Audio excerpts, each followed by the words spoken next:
should be audio.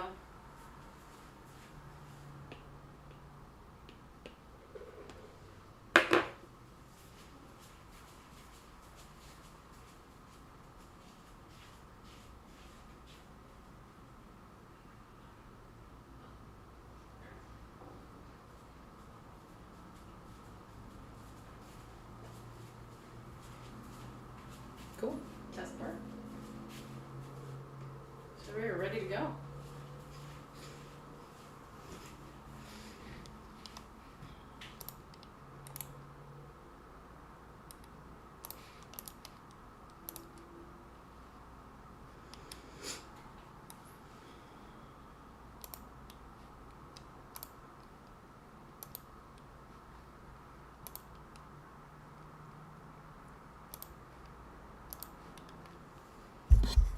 Move this here closer.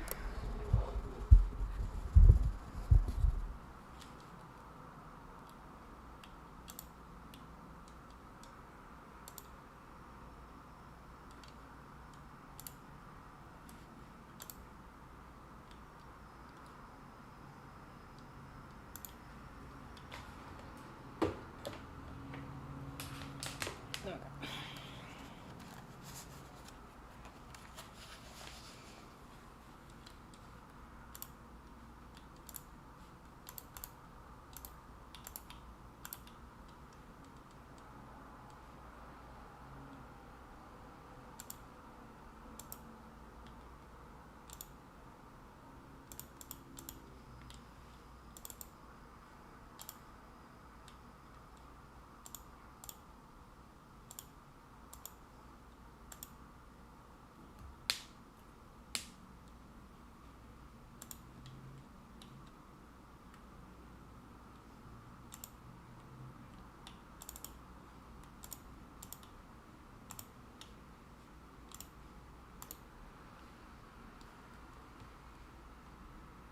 Huh?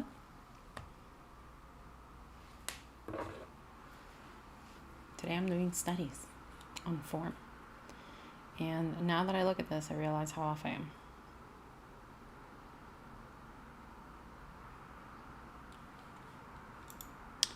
Oh boy.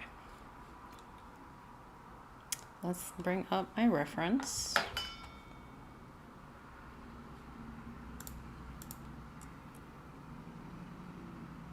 I'm not sure if that audio went out because I just realized my mic was muted, but today I'm doing studies on reference, and it's all about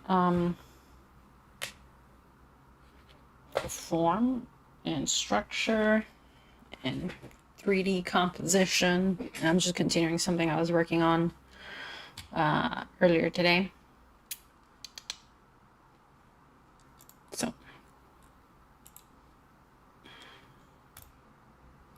I'm going to try to get my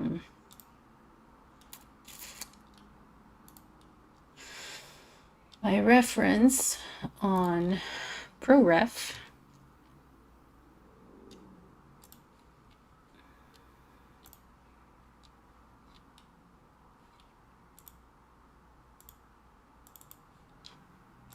Wow, this is the worst time for Discord to go down on me. That's BS. There we go.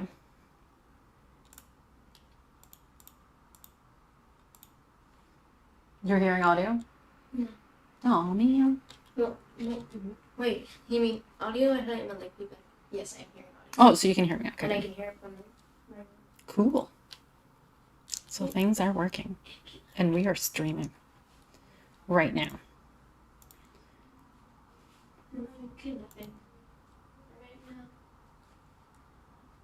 Oh, I just realized my streaming time is incorrect on my Discord profile.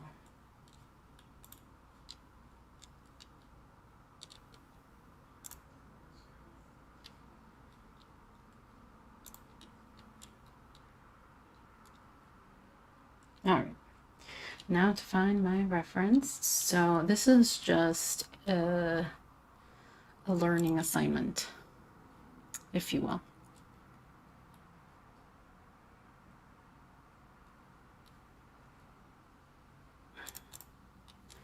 And unfortunately, to be able to complete this, I have to go to Pinterest, which I don't like. I cannot stand Pinterest. And I have a cat gnawing my head down. Yes. Kitty time. Kitty time. Kitty time. Kitty time is gone. No more kitty time. Okay, so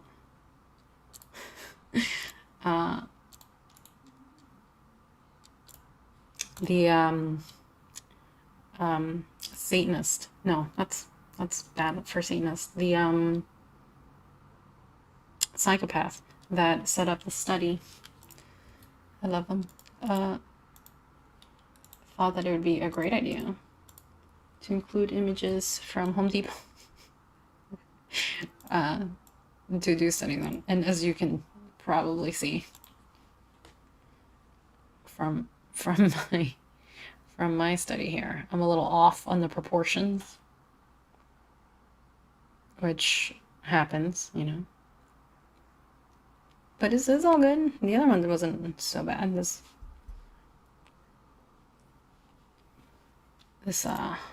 bottle thingamajig, which I should get that up to.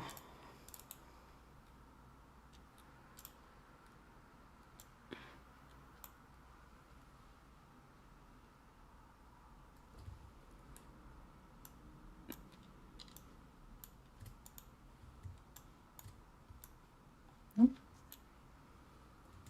No, there's.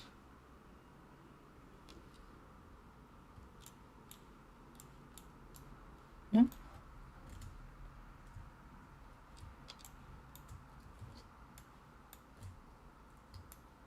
One of these, I forgot there was a, I know that PureRef has a shortcut for cropping.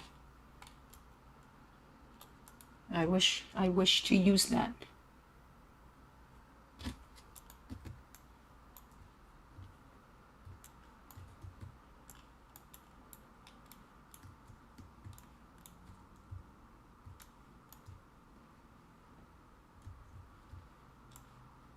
Tried a lot of combinations. None of them are working. Oh, that's Snap. Cool. Maybe it's a... Alright, PureRef.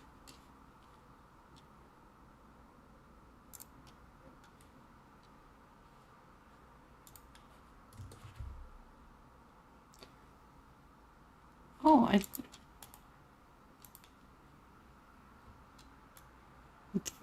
here I am pressing Command, Control, Shift, Command, Shift, Command, Control, Shift. All of them at the same time. I just had to press the letter C. Alright.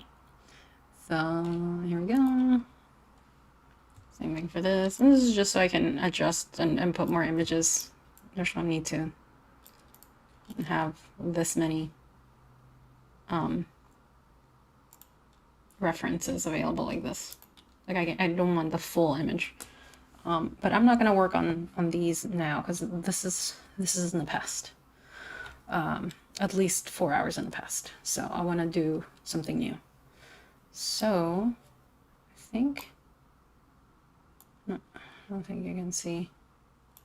Yeah, you won't be able to see because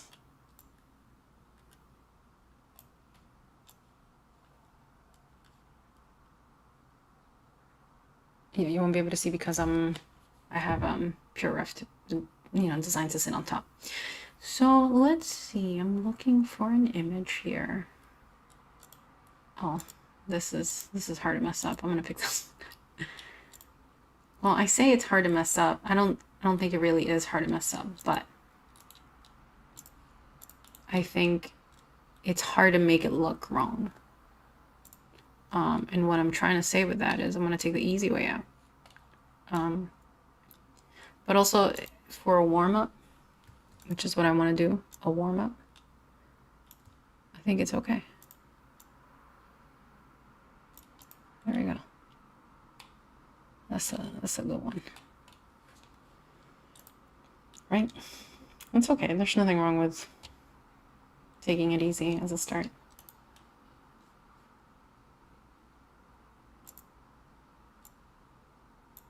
All right. I'm gonna start, but If anybody has complaints about the music, if anybody has complaints about the volume, or me talking, because I know I can be overbearing, let me know.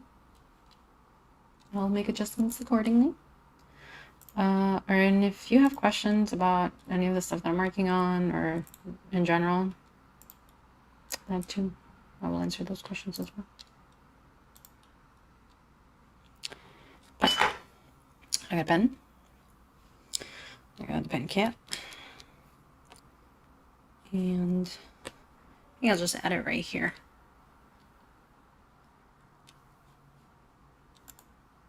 I think this music is nice and smooth enough.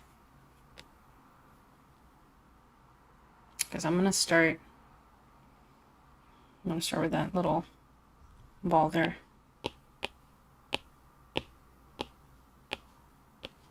I'm gonna reduce the opacity to these layers just so that it's a little easier to focus on what I'm working on. And for this one, I'm gonna do it with pink.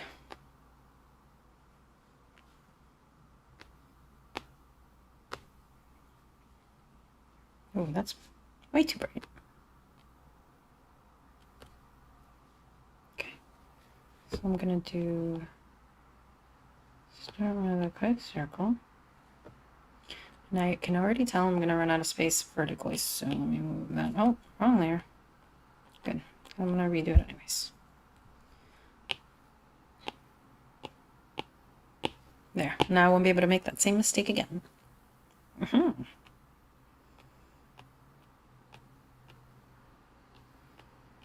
No, I'm not gonna use the snap to shape tool because that would be cheating. I'm gonna use visual references and the little thing here.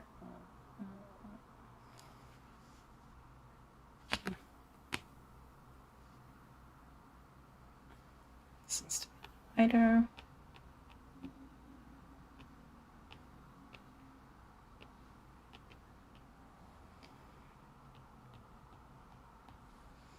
And you can see that there's some of the curvature of the ball at the top. It's a little visible, but not completely. And if I give this part of the wall too much space, it's gonna look like the viewpoint is a little higher than it actually is, so I don't want to do that. I want to keep this as close to the edge of the physical circle as possible. And this middle thing, it's a little bit lower than halfway, I would say. This is halfway.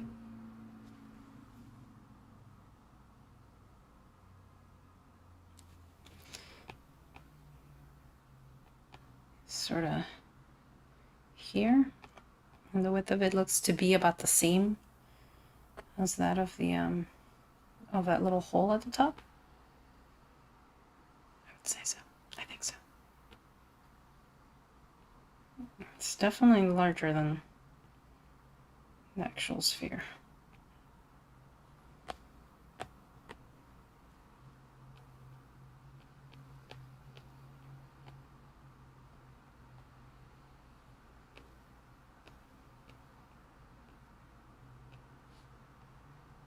I have to make sure I give it that that thickness.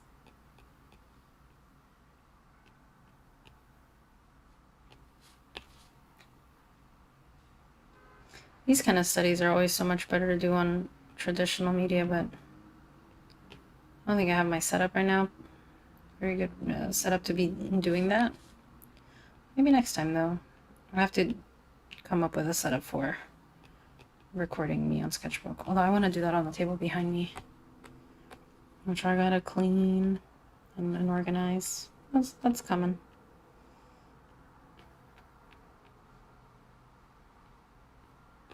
Well, I'm liking this station.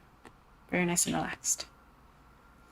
Okay, the bottom of the ball does look to be a little more flat, and I'm assuming that's because of whatever flatness is there on the base to help it from rolling away.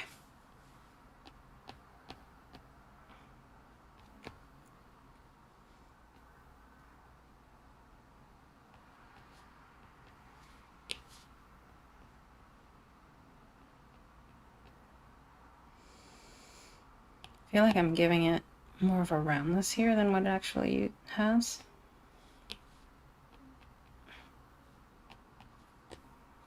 But that may be just because I'm drawing really small on a device with, I guess you could say, the image settings are not that large. So I could increase it. And I'll just hide these for now, and then I'll just draw on the full page. That way I don't have to worry too much about the size of my pencil, and I can get better details. You know, like if I were working with an actual pencil.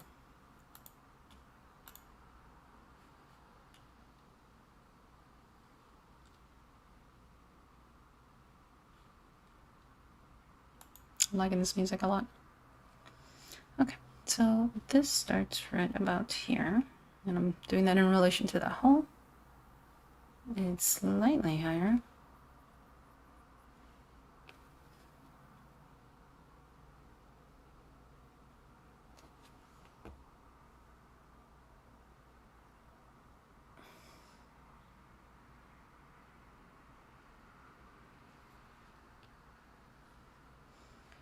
So it's about here.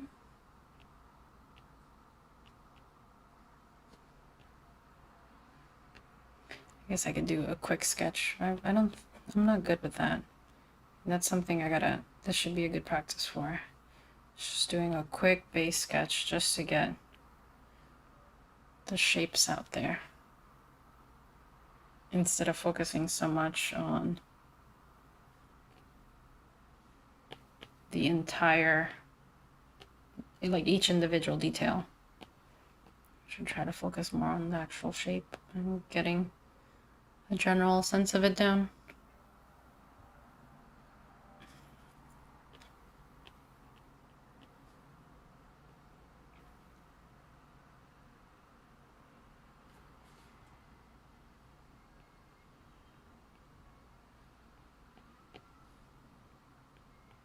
You know what? I'll be right back. I'm gonna put a weight on my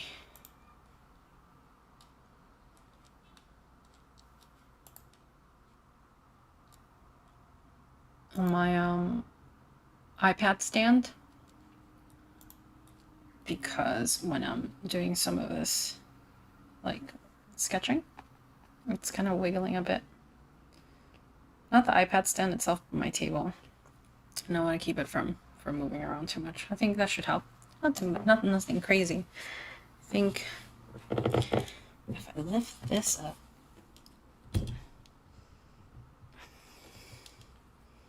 a little higher, and then I lift my chair. Oh, gotta make sure I'm still in the frame. Oh, wow, I'm even better in the frame. Well, that works. Okay, I'm gonna be right back in and bring my my weight. As soon as I figure out how to use it. There it goes. 1 second.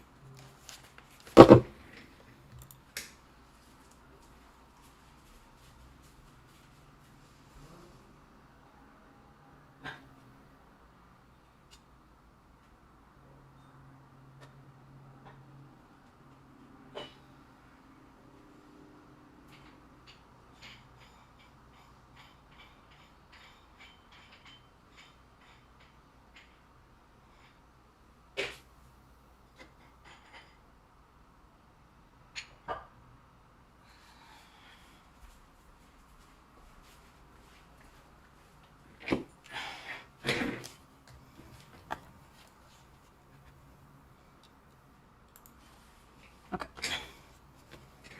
5-pound weight. Should be more than enough. Screen still wiggles, and you can probably see my camera wiggle. This wiggles a lot less. And, oh, now it's very stable. This thing is not going to get pushed back. That's very good. Very good, very good. Okay.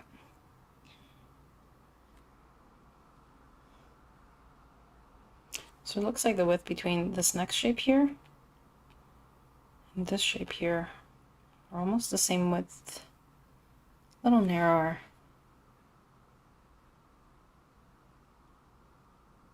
Yeah, a little narrower than, no. Uh-oh. Well, I guess I'll be taking a break a little early today.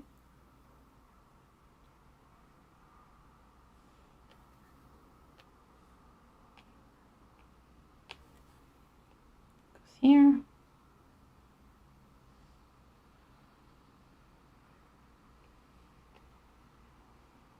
And has this interesting little curve there. And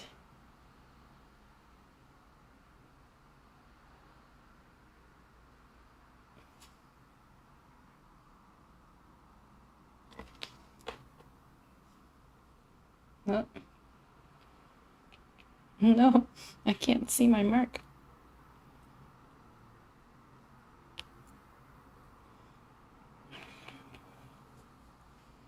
Is it about the same width as this one?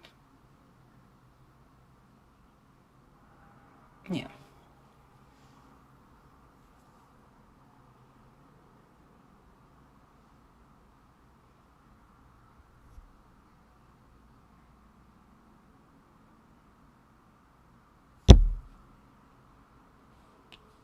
There we go.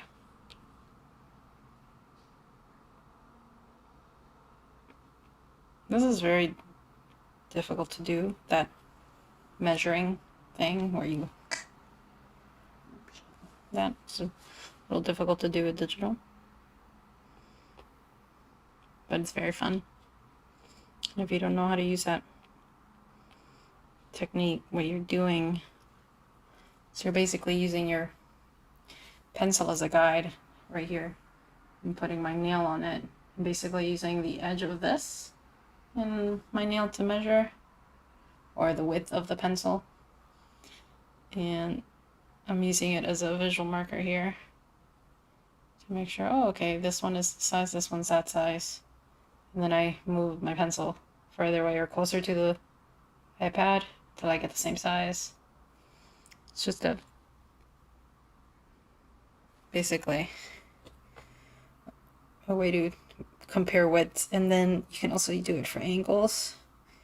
And I can see that this one is a little lower than the one on the left.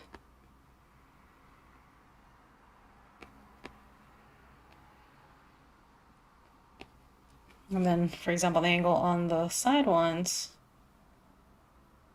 as long as I don't move my pencil, right? You have to keep your hand steady when you do the switch over.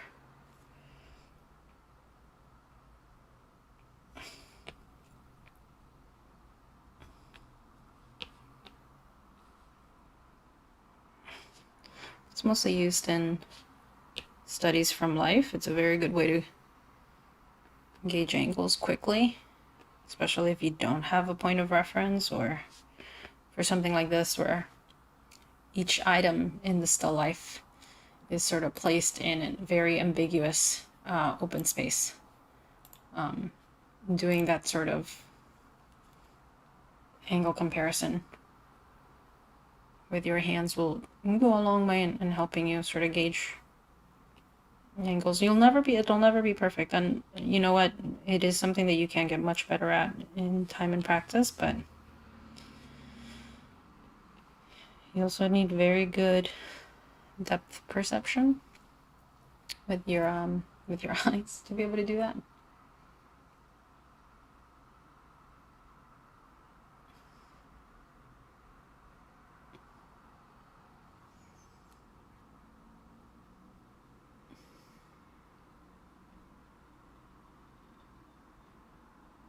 You need to be consistent with your measurements so that you're not making a measurement and then messing it up when you transfer it over to the actual piece you're drawing.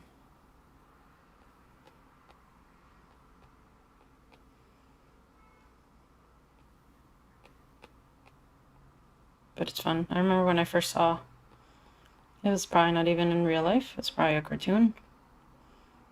You know, and you see, I think it's just a very stereotypical way. It's a trope. That's what it is, not a stereotype, it's a trope. When showing what an artist is working on or what an artist is doing on TV and in cartoons, to draw them doing that. So I remember seeing it on TV as a cartoon and I always thought, oh, that was funny. Or why did they do that? I didn't understand it. And when I was in art school, they took us to draw from life. And the teacher taught us how to do that. And I said, oh, I'm doing what they do on the TV. I thought it was a silly thing. It's not, it's a real thing.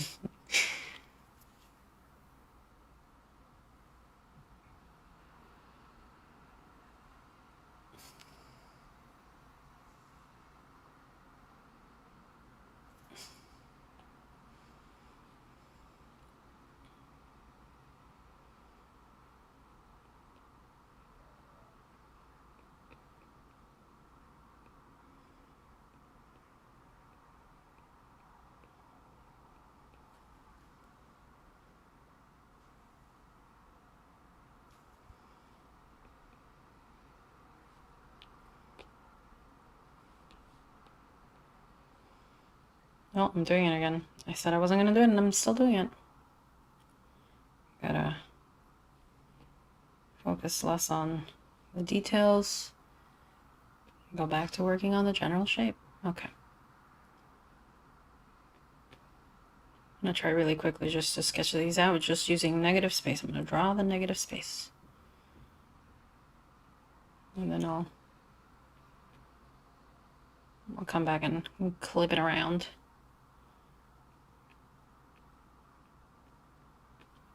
That's not clipping it around, is it? No, it's not. It's tighten it up.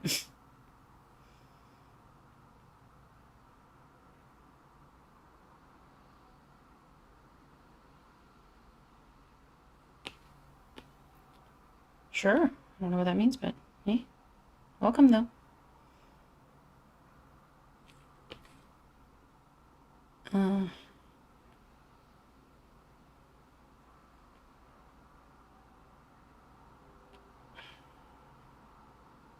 There. That's a little more accurate. Oops, that's a hard line. And then that's a straight line up, no angles there. And it's about the same distance. Oh, it's a little taller. It's a little taller than this one. Okay, good.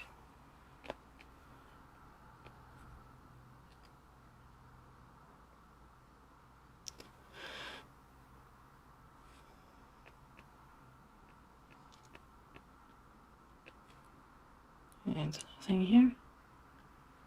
And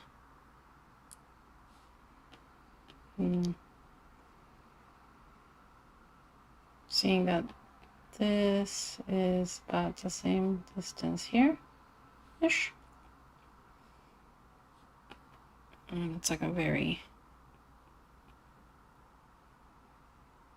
it's a cylinder, it's a round vase.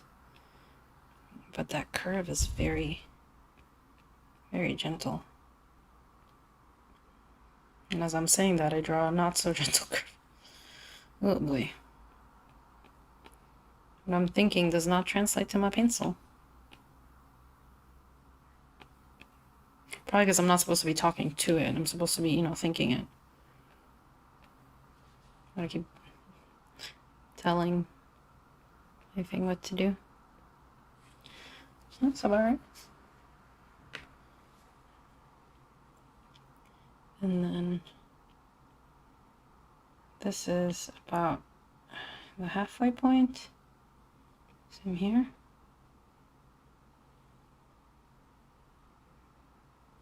Straight up. No base visible. And then that curve starts about halfway here, so somewhere there. And ends about this height. everything gets narrower than the main base. It's a very gentle curves, very gentle angles on these vases, bases.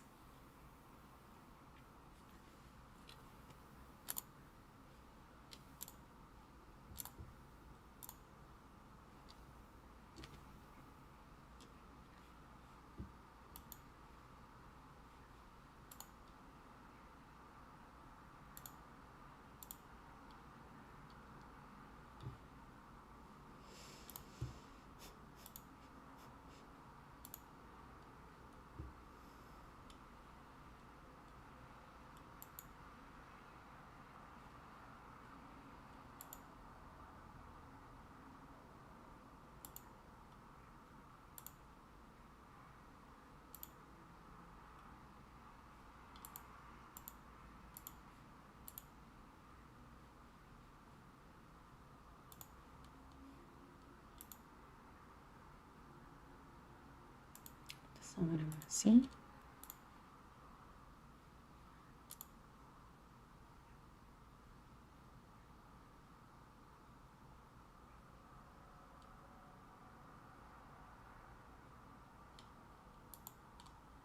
There we go.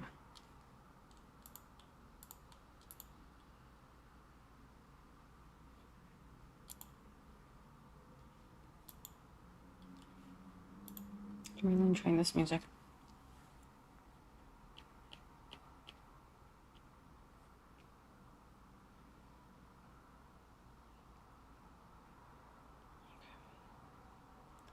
It's right here at the top. It's only a little bit wider than this, and it's also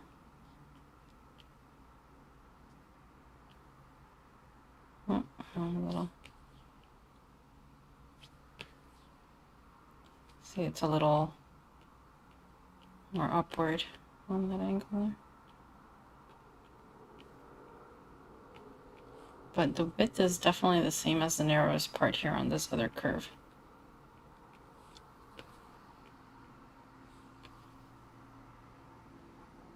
And it goes slightly up and then boop.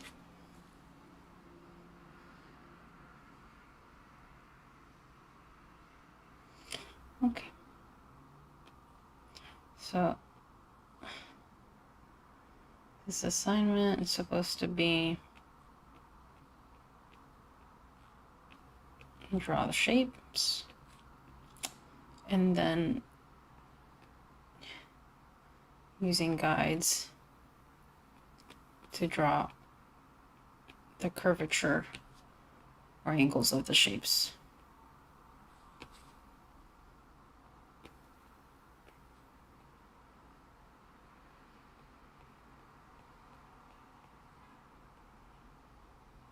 Oops.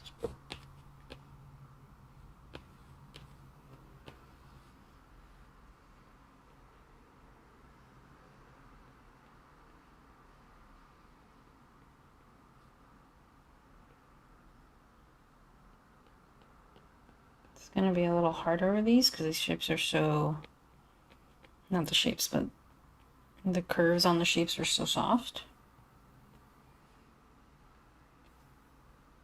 And there's a lot of them. Not as much as that pipe though. I think that was a little more intricate. I think just to make it not easier, but to take advantage of the medium, I'm gonna make sure to do that part on a different layer.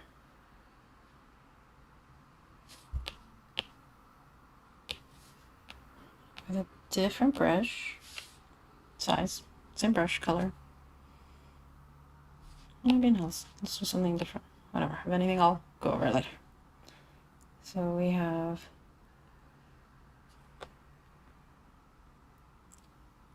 that curve there. And this curve there.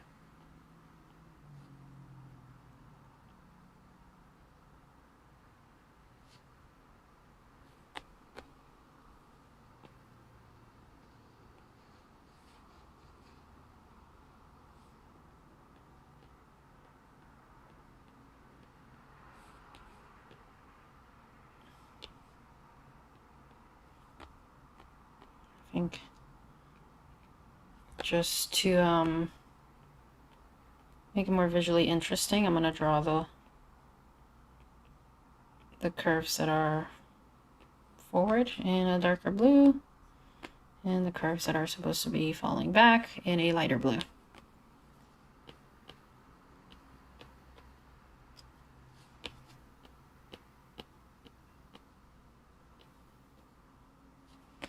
And obviously, because that object is higher than the focal point of the camera, it's going to be a little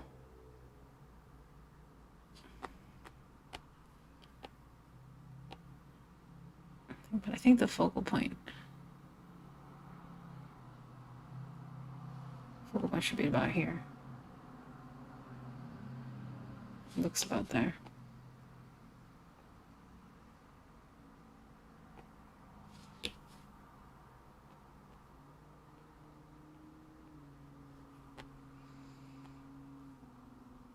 Because this looks like a completely straight line. This looks like I could still have some curve here on the back. This looks like a straight line. This also looks just about like a straight line. This already looks like it has some curvature.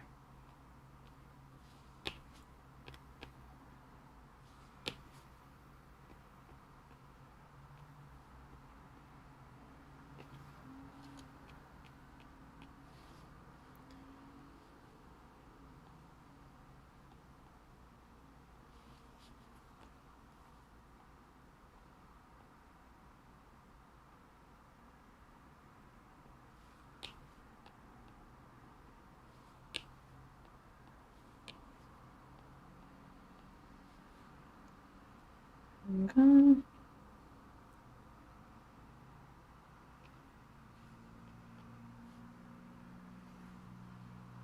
Yeah, this definitely would be a much bigger.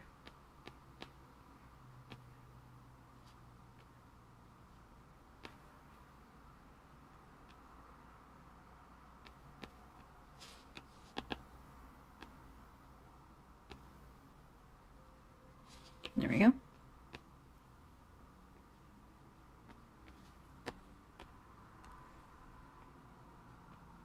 Alright, this pencil dies. When this pencil dies, it's going to be right then.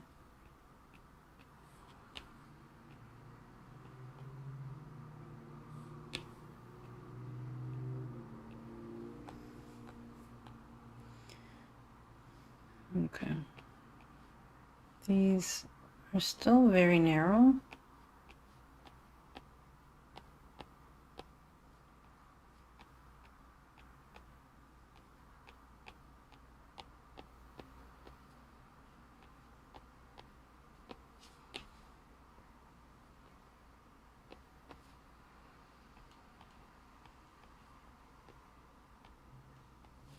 Kind of can't wait to get critiqued on these because I know I've always had a hard time with these.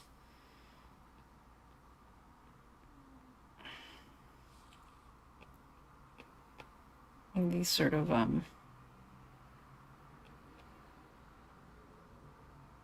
just the mental practice of seeing the object. I feel like I always warp it. Trying harder, and I think I'm getting there. It's just a matter of practice, but until I get there, see, I feel like I made that circle a lot flatter than it needs to be.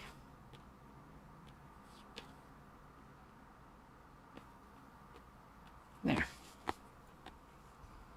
And then this is not a circle. Let's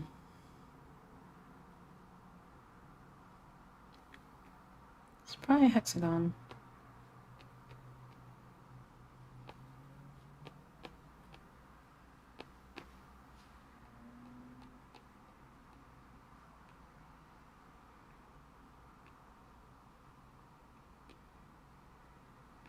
I'm not entirely sure. Looks like a hexagon. This I know is it's a round valve.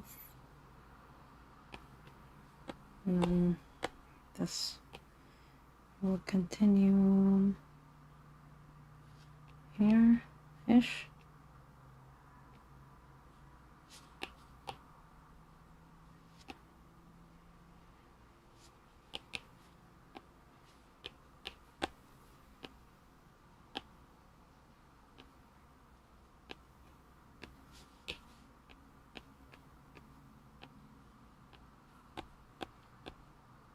Okay.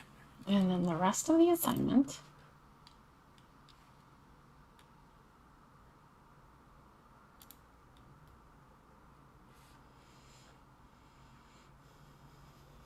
this is a good time to keep those charging.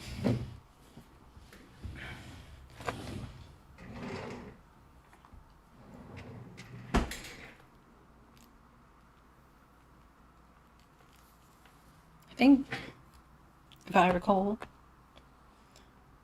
the next part was to draw vertical lines with the same, just to show the shape and depth of the object.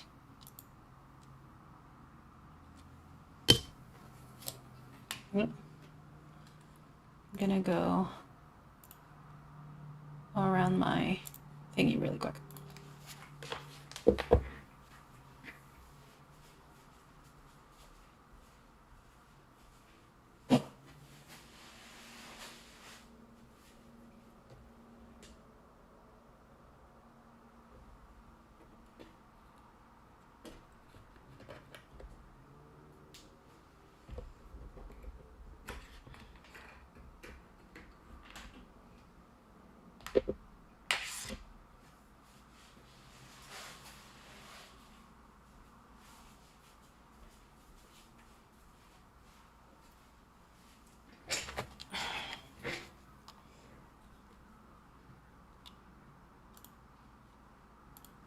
Okay. That meant going around my computer. That computer is thingy in my vocabulary. Just so I can prep the keyboard for when the pencil dies.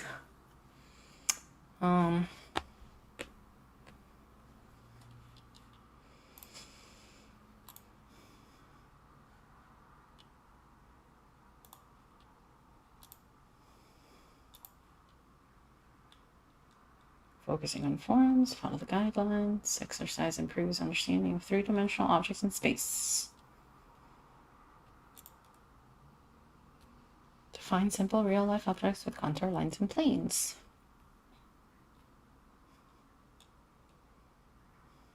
Define its form with planes and contour lines. Okay, so let's add another set of lines. Nope, that's my eraser.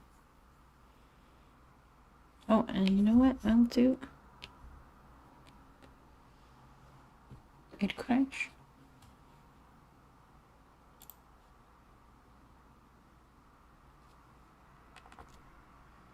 Oh, whoa. Oh my goodness.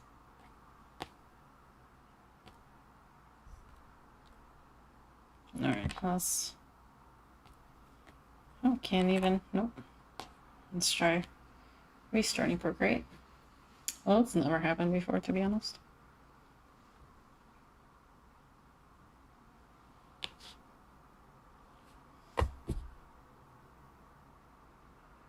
You've seen this, right?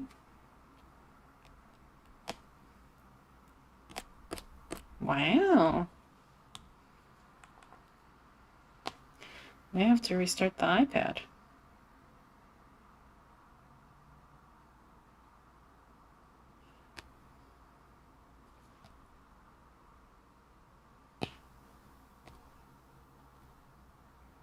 Interesting. Every time I open up the new layers. Let's see if I can just CAG my way through the next one.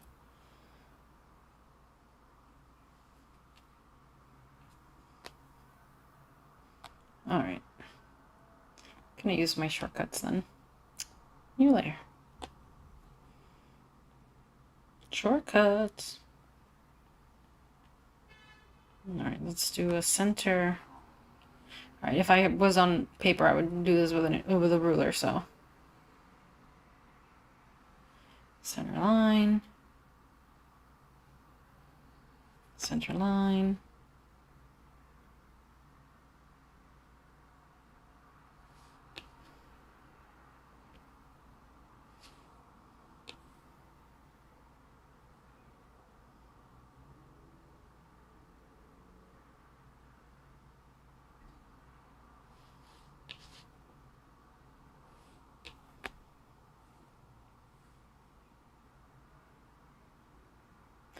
And somewhere down there. All right. Central line for all these objects. Let's start with, I want to start with this one in the background. So I'm gonna change to this color because I feel like there's a bit of a curve here.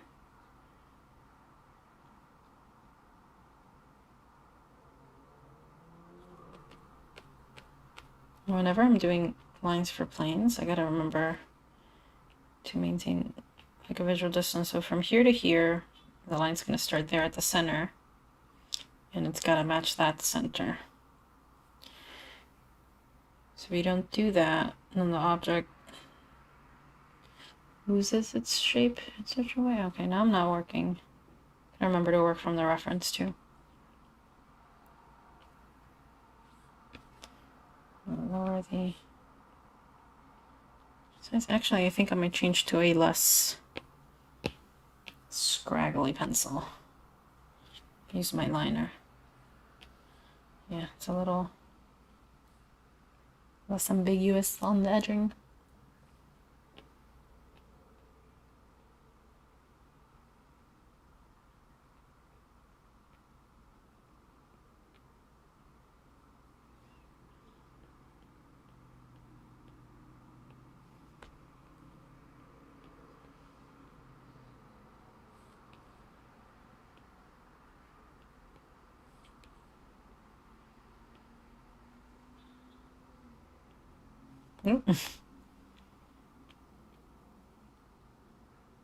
These are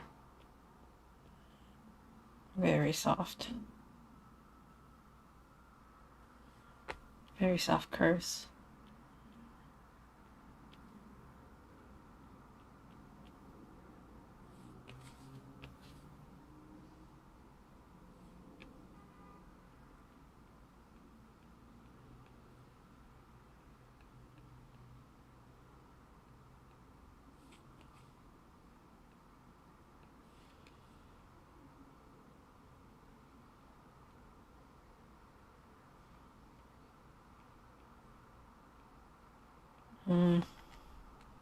I want to check my layers so bad right now so that I want to modify the original sketch and sort of tighten it and get it a little more accurate.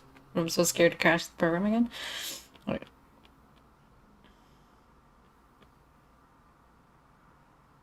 The good thing is now am I getting spammed? So on YouTube, I'm getting some weird messages. For those of you that probably don't know,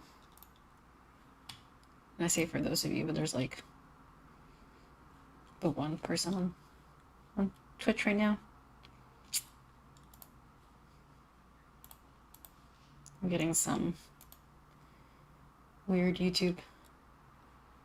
Oh, they're comment bots. Ugh, that's what it is.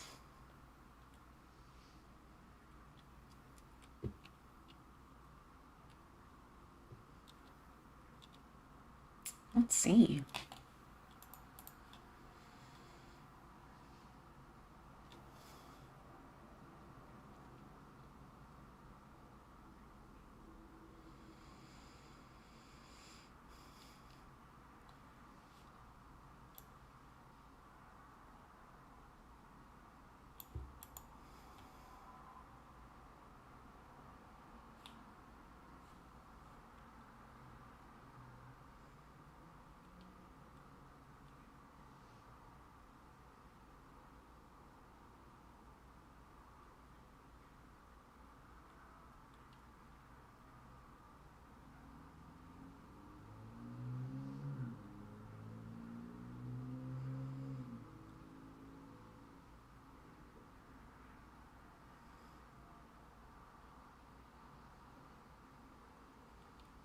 Interesting.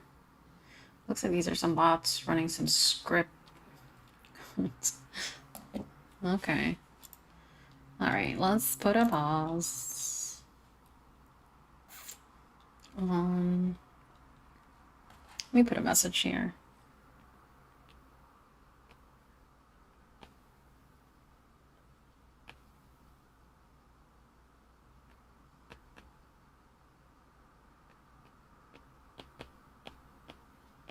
All right, so let's deal with the YouTube chat bots first and try to remove them. Oh, this is the perfect time to charge this.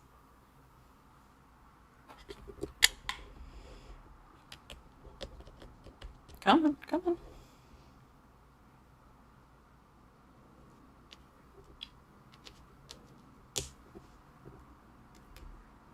Charging, here we go. All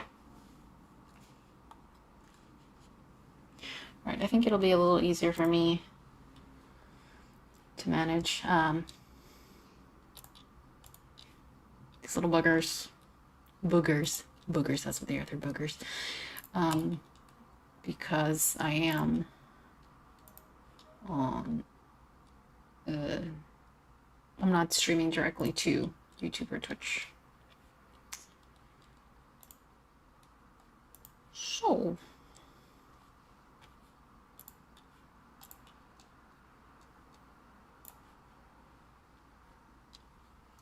let's go on.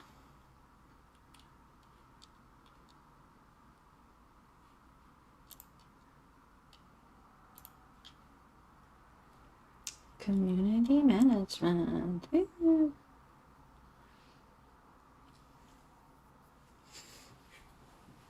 Oh, cool. I don't really care about this kind of stuff, but I'm surprised that I got more YouTube followers.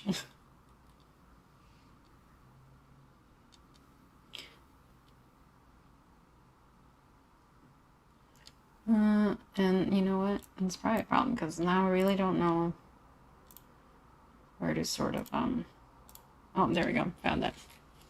Let me look it up really quick though.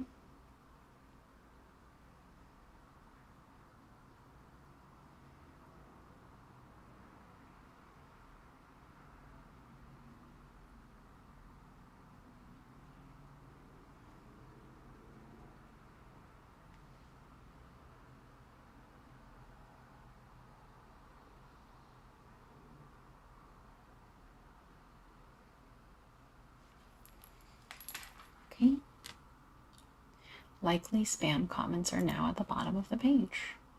Find comments more easily. Likely spam button. Wow, none of these are considered spam. What are you doing on YouTube right now? Because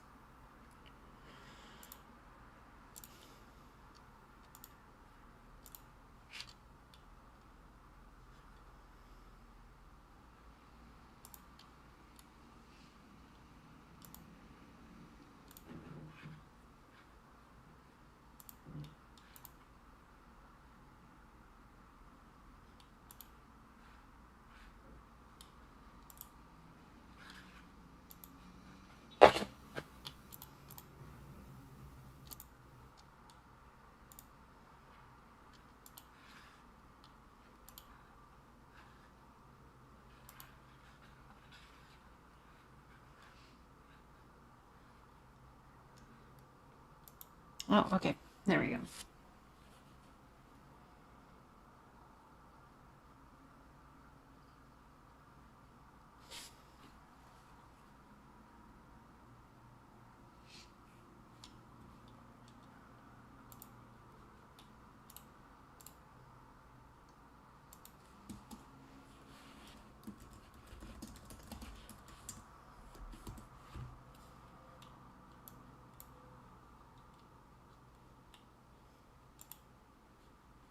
Good thing is, because this clearly isn't something new. There's a few users that have already made good lists here. Ooh. Yeah. Yeah.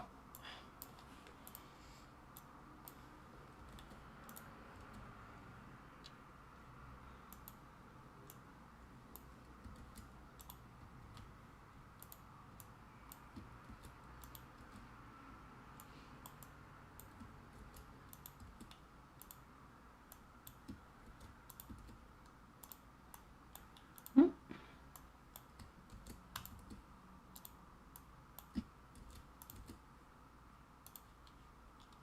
Wonder if this is a YouTube only problem though. So it could possibly be a Twitch issue too.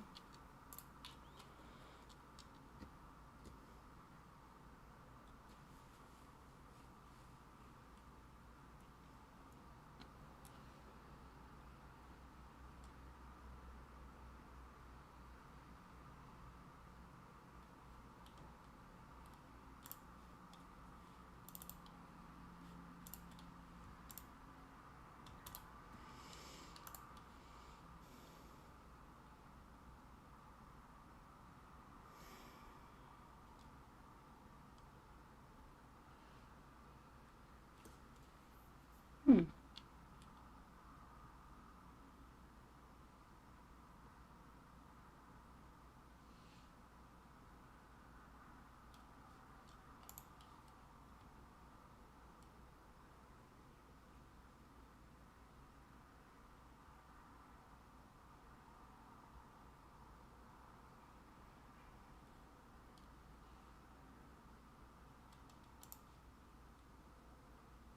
Well, for now I think this is a good solution. I'm sort of glad I don't have more followers, more viewers, because it's easy to deal with the amount at the time.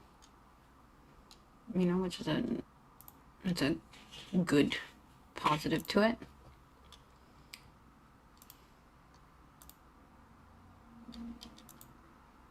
But also, as much as people complain about bots,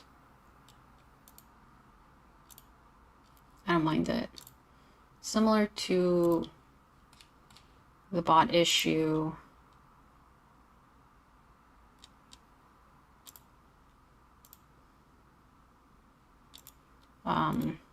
oops, I got stuck here. No.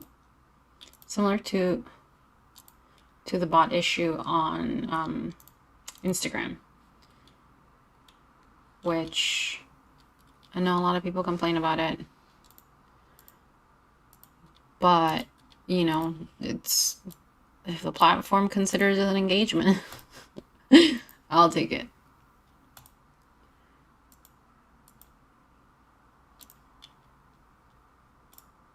There we go. Blocked.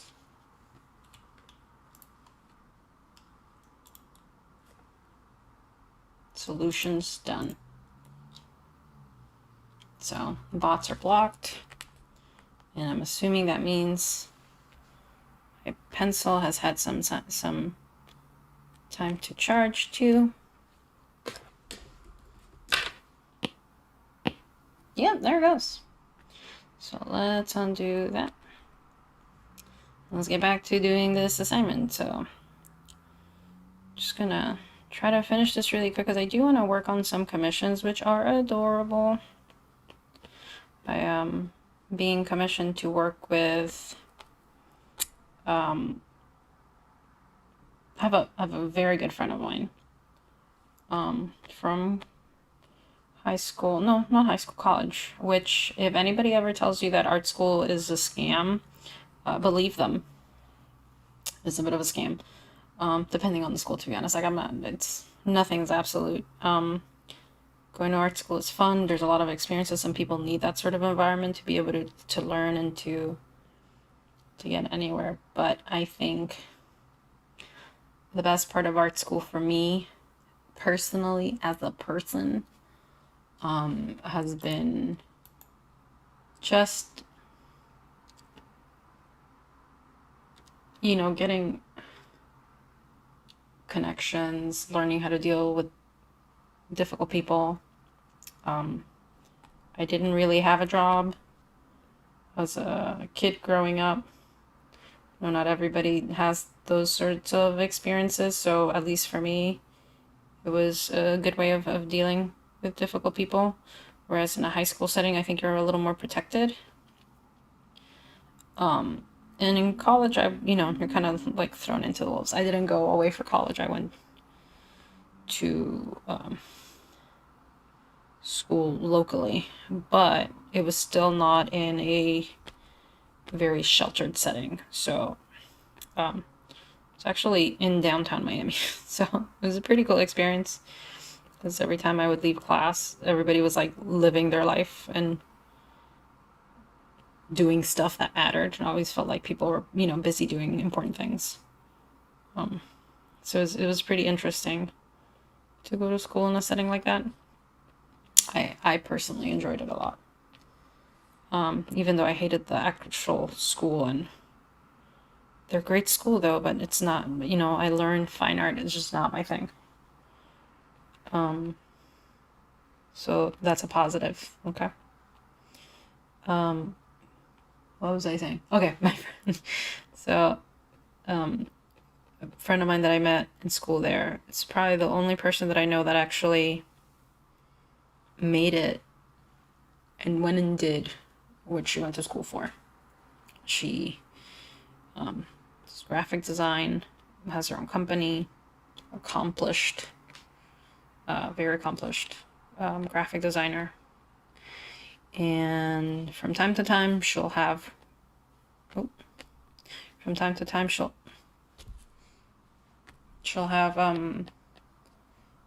work from clients that, every once in a while a client will ask for an illustration.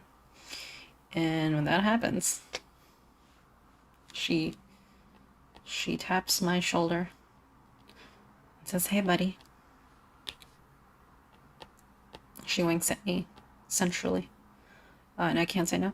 So, no, but she's fantastic, and I know I'm not saying her name, but I'm gonna say her name. If you look her up, it's Mackie Designs. I love her stuff. But yeah, so I'm gonna be working on a commission for one of her clients, and it involves cats. So I'm excited because who doesn't like to draw cats? Even people that don't like to draw cats.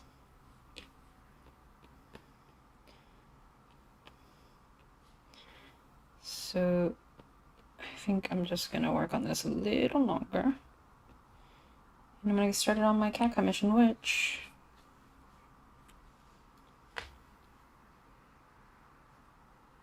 preview. Alright, it's 9:12. I give myself a couple more minutes, and what I'll do is as much as I wanna finish this and just get on to the cats, because I was having this issue right now where Procreate was crashing when I went to change layers. I want to make sure that I can at least restart the iPad before I go on, so I'll take a quick break while I restart, and then we'll get on with the cats.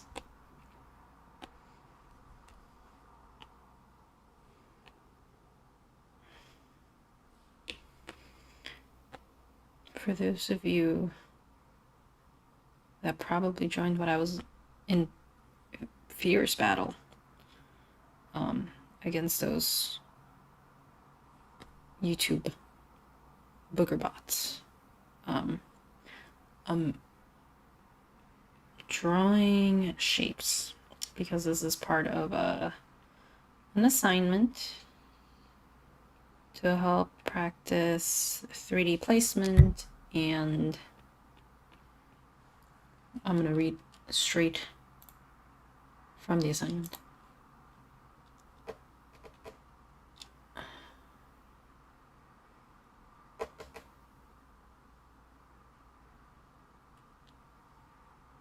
I find it. Okay, so the assignment is form, beginning in fundamental form, and it's to improve our understanding of three-dimensional objects in space. Just space, not space-time. And as as accomplished as you ever are as an artist. And I'm not saying I am accomplished. I'm just saying even if you are, people consider accomplished. What people consider accomplished, I can enunciate. Even if you are considered to be accomplished, just like any good craftsman, you still gotta continue practicing your craft. So most of the stuff that I draw is cartoons,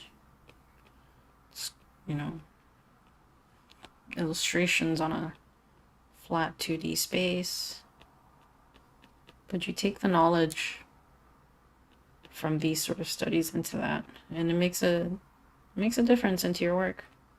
If you're ever thinking about getting serious into drawing or being any sort of artist, this is considered fundamentals, and it's always good to go back and make sure your fundamentals are solid so that you're not missing out on either, you know, getting little mistakes here and there.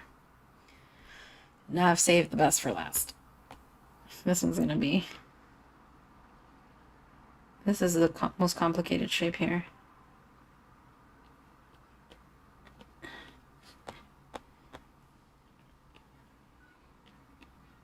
I think I'm gonna, once I'm able to successfully open up my layers without the program crashing, I think I'm gonna hide the initial sketch layer so that I can go over the entire drawing with this finer pencil, because the pencil that I used to start wasn't didn't give me too much detail. And that's right, I started this particular shape, I started it in a much, what'd you say? How do you say it? A much smaller size. So.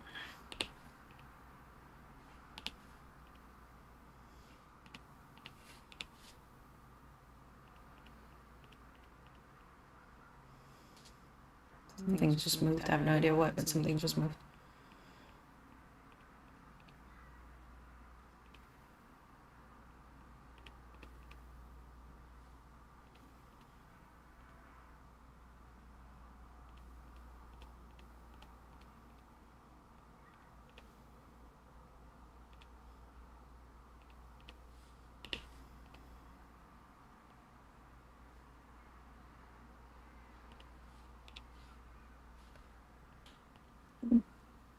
Just popped the toe. Painful. This one was. Normally it doesn't hurt.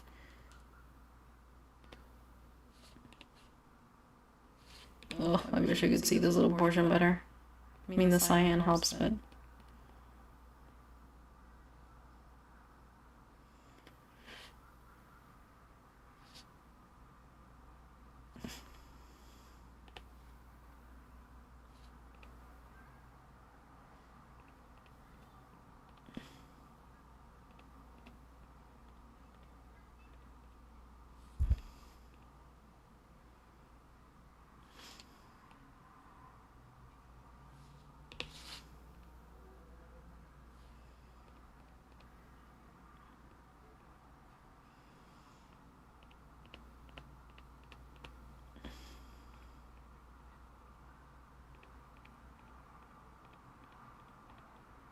I don't think this is too far from what my kiddo's doing in school, in her art classes. This is a good practice. Oh, there are some kids having fun outside.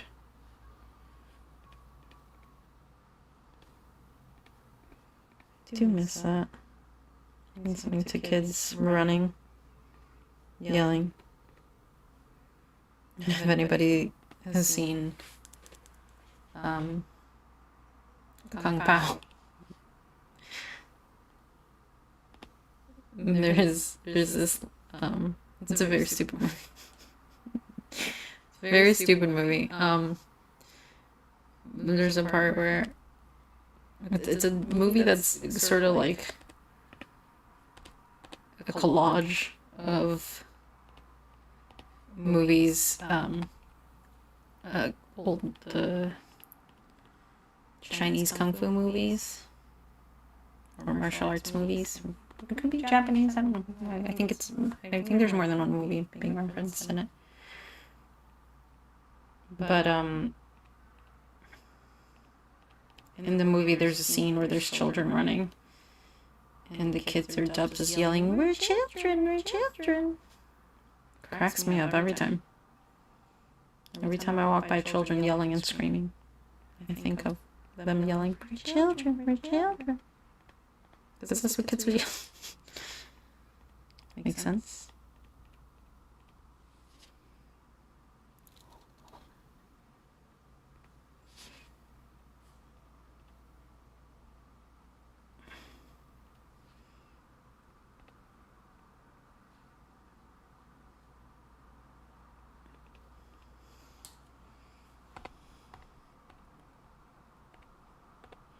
I think that's...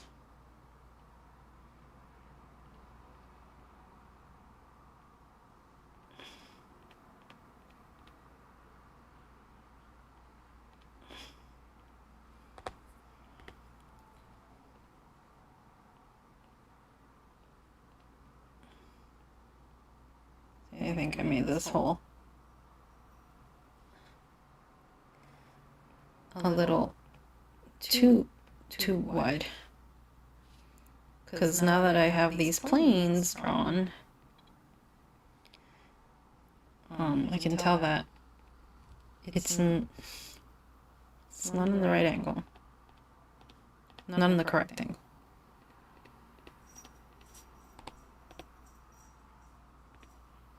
I wonder if I should draw. Do I need to draw the line behind?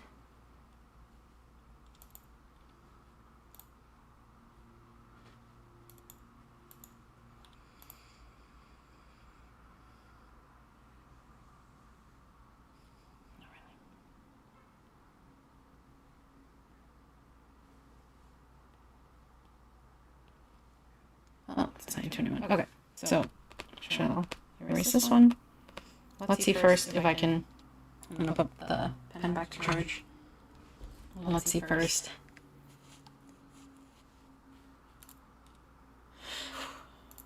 Can I?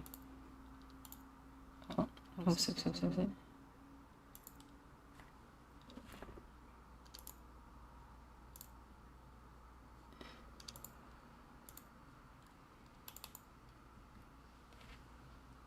Come on. There we go. Alright. Can I hide? Or can I go to my layers without having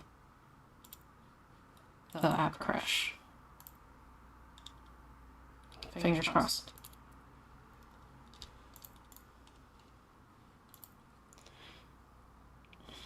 Let me exit. I want to exit first really quickly. So it sort of saves the drawing. There we go. Nope, it crashed again. Okay, so here's what we're gonna do. I'm gonna put up a message.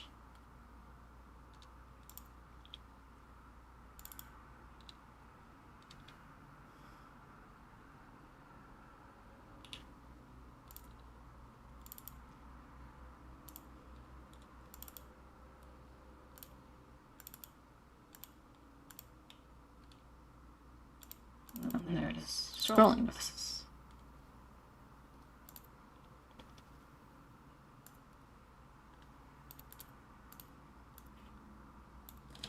I haven't changed this message in a while, so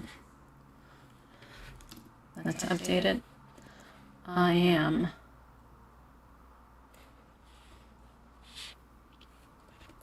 restarting my iPad.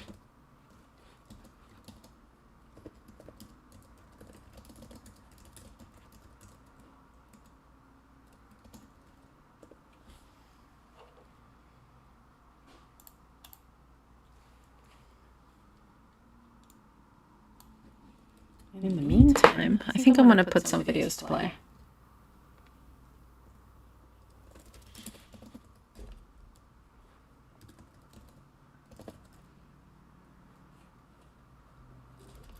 some of my art. Nope. Yeah. There we go.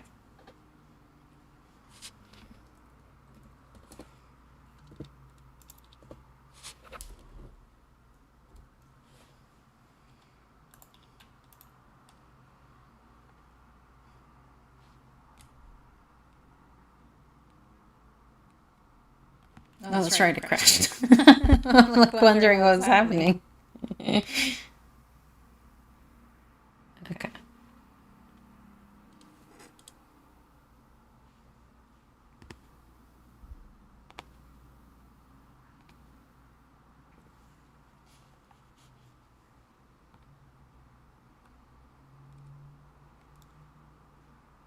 No, I thought there was a way to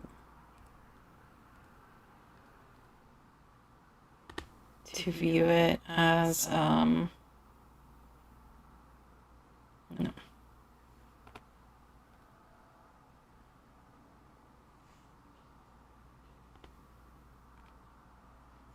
There we go. To view it as a slideshow.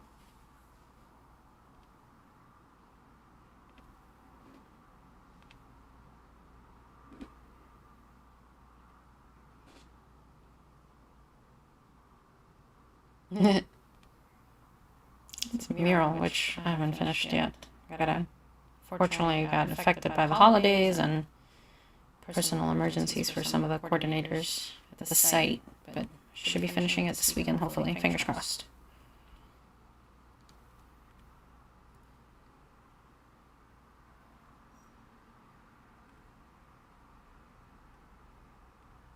Okay. Select.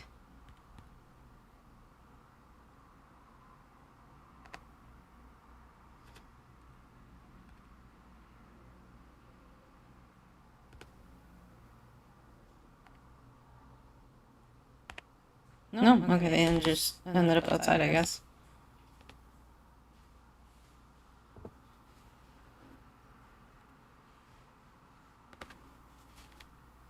Those are out. Okay, so let's see if I can do.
Ooh.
Cool. Okay. So I'm just gonna play that on a loop for a second while I try to fix this. But I'll hide myself so you don't see my weird faces while I do this. because I make weird faces sometimes. Alright, I'll be back. If for some reason this goes wrong, you'll hear from me.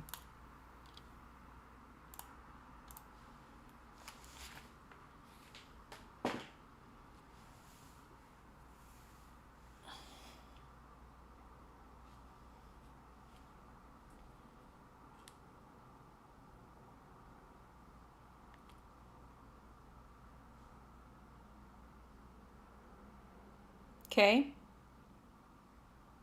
Test. Oh, you guys can still hear me. That is interesting.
Thank you. You could probably hear me. I'm trying to figure out when my microphone is not muted. And I'm also trying to figure out why my iPad's not working. It sort of crashed and it won't let me go to the layers. So hopefully I got that fixed in a second, or maybe more, maybe 5 seconds, maybe 10. I'm not a slave to time, except when I am. All right, let's see here.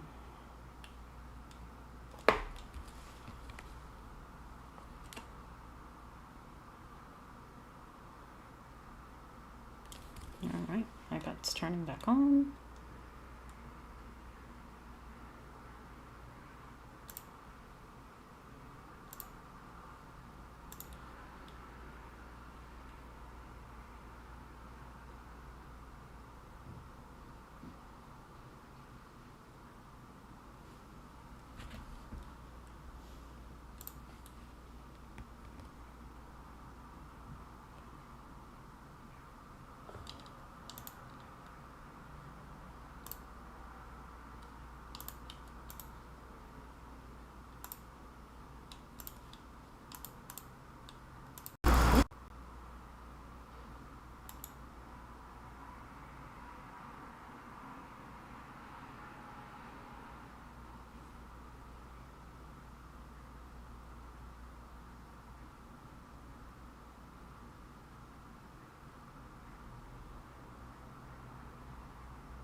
Ooh.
Ooh.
Okay, I made another change.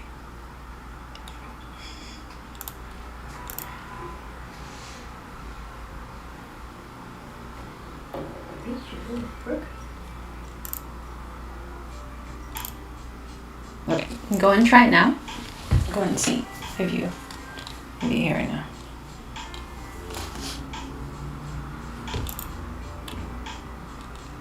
Like, you'll have to wait a little bit.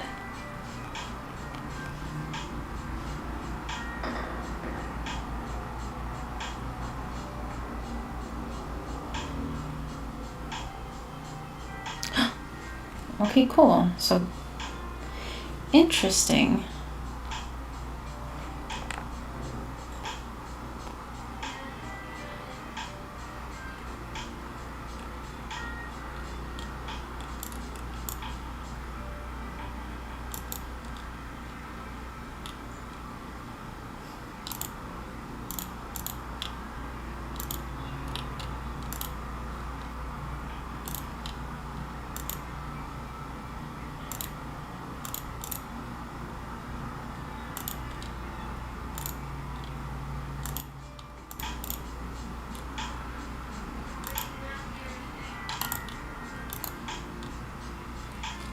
Okay, give me a second.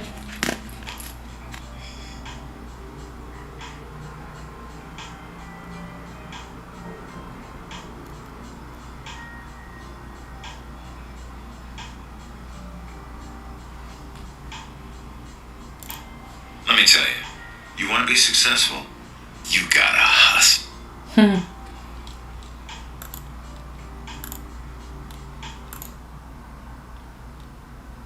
So now I hear it from my headphones only.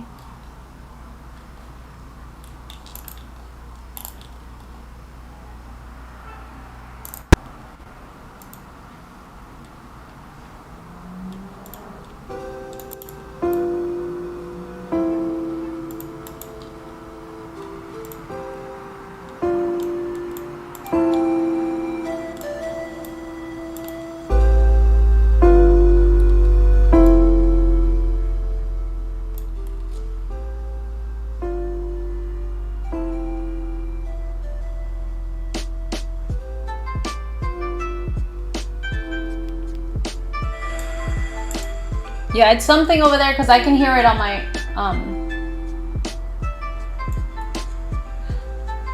I can hear it on my phone.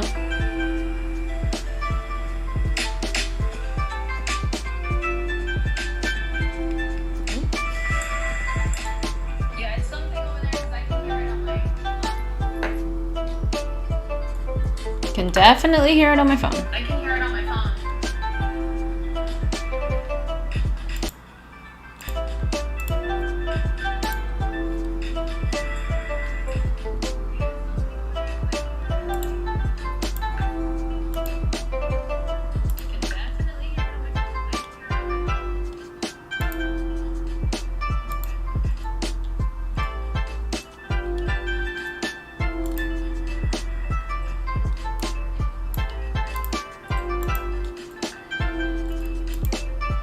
Okay.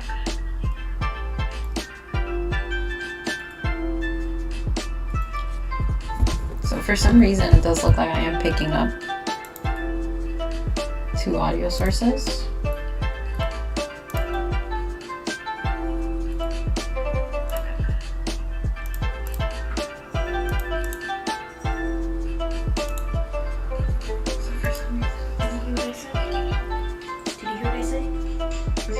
You heard what I said when I said it's working. I just had to exit out of the video and come back. Oh. Cool. Okay, so I was able to fix or figure out what's happening with Procreate, and it's not an issue of the app. It's an issue of the drawing in the file, because when I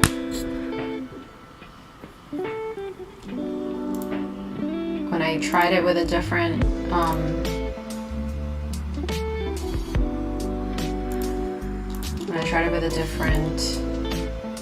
file, it it did work. Now I was able to access the layers. So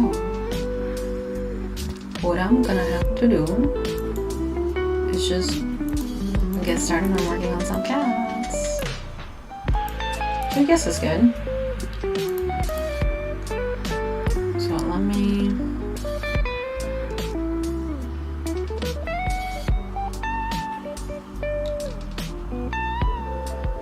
put my webcam back on.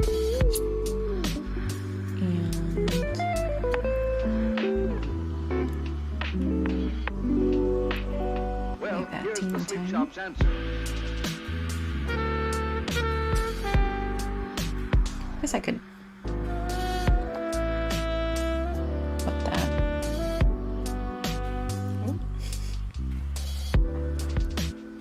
Maybe.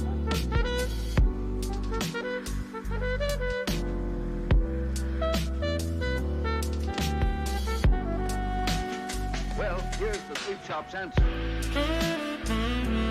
Should I leave the drawings up? I think I should. I mean, I'll probably get a better little slideshow going forward. Not that one, but.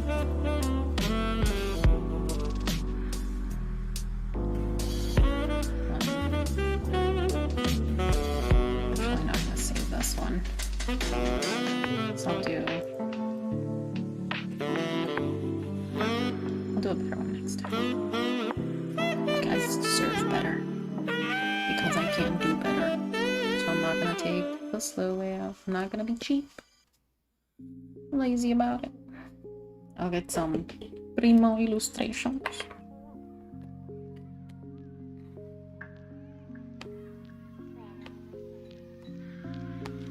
Alright, so these are the illustrations that I'm gonna be working on, and I gotta do them all in that style because that's what the client picked.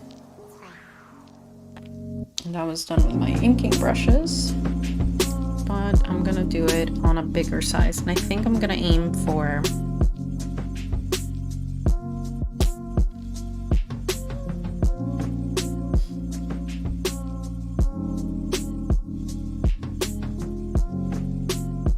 these are gonna be done in presentations. They may be done in print, and if they are going to be done in print, they're going to be done small. So I think I'll stick to a paper size, standard 8.5 by 11, US letter type.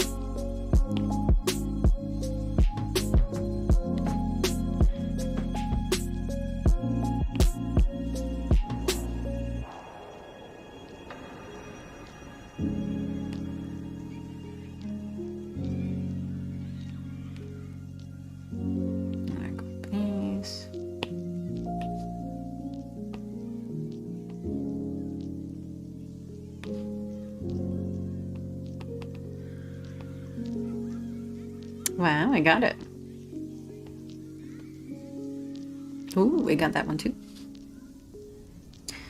I'm gonna go with one. Oh, that's not one. Oops, I guess I numbered them wrong.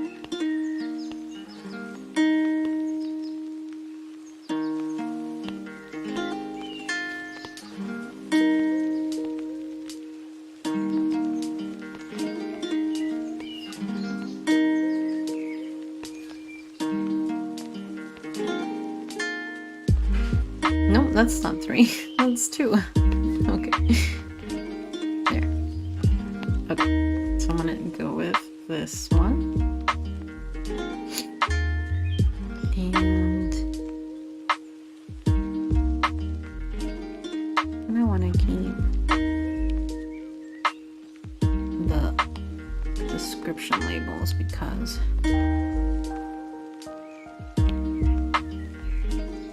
it really does help to have them, at least to know what I'm working on.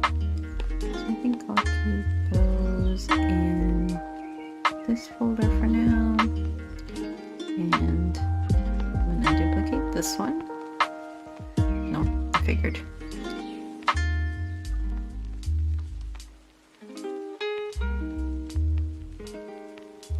I wonder why these aren't shown. Oh, they're already hidden individually. Yeah, these are the larger format sketches.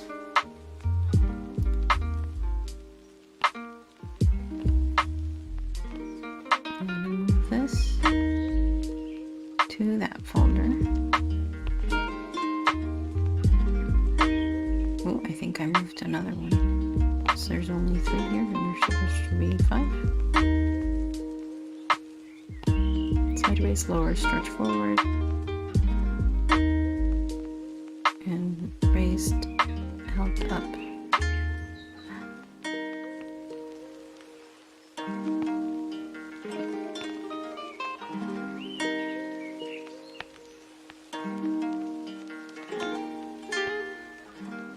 But I didn't keep this one. That's not that one.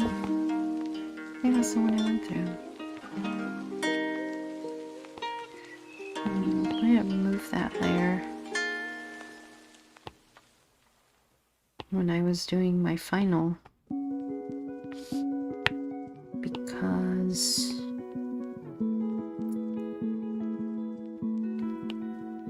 I think it's the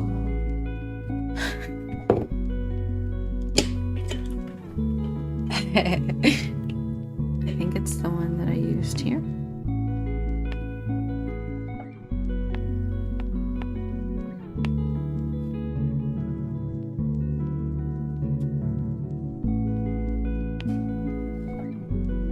Oh, there's a bigger version of this one too. Okay, I'm gonna actually delete that one. Oh, did it again. Guess that's where I made the first mistake. I'm gonna delete that one.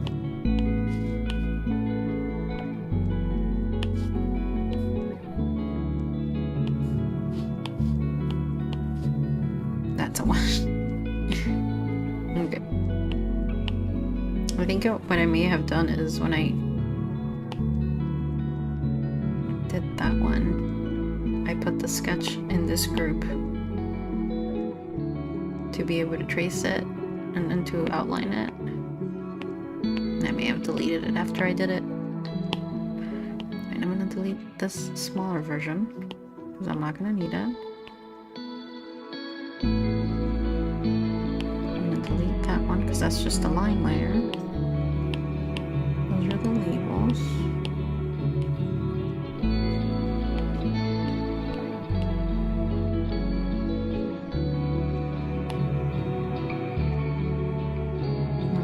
This one out.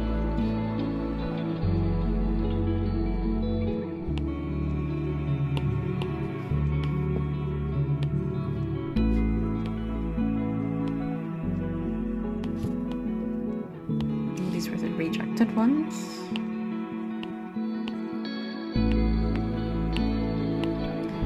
This is the one picked. I don't need those labels.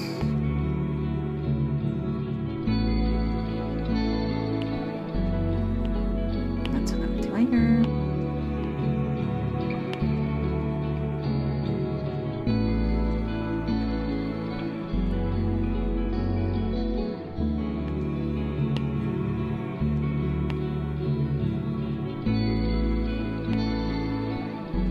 Is this the same?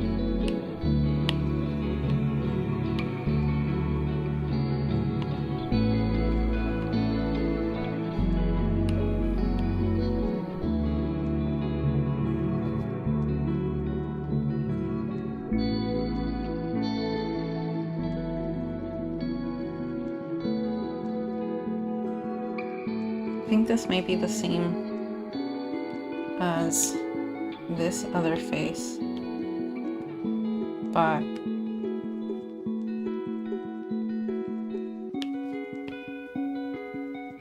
there, I'm gonna delete it a little bit.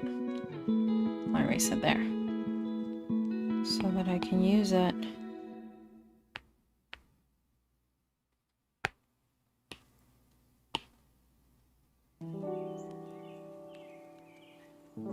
with this body when I put them together.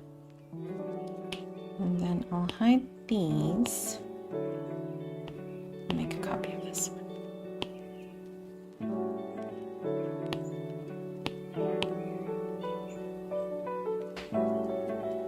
And actually, I'm not gonna delete all of these because I do have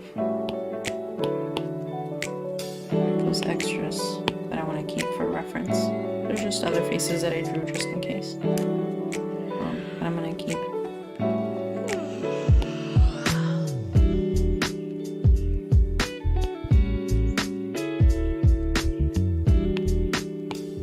Keep those labels. And I'm just trying to organize it because I want to transfer it all in one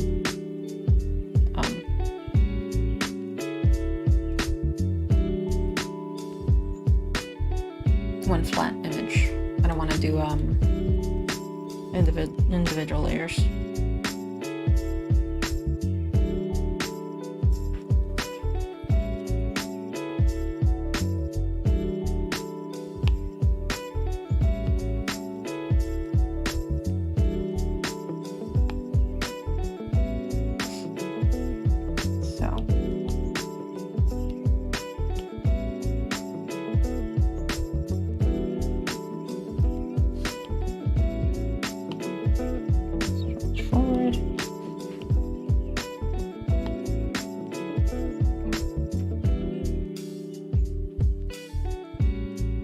So I can get the biggest sketches over when I start doing these. Because the idea is that these are going to look very similar.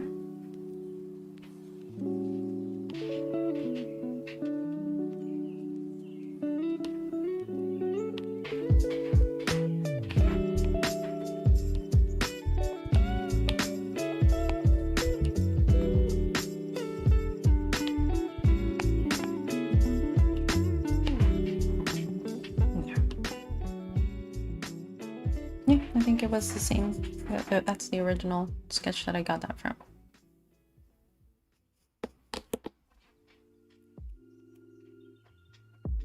All right. Let me change that. Scrolling notice a little angry.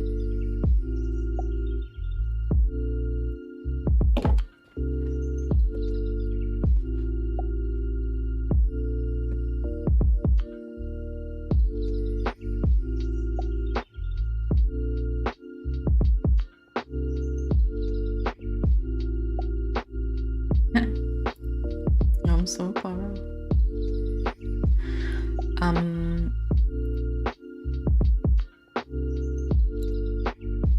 Well, that goes over there, and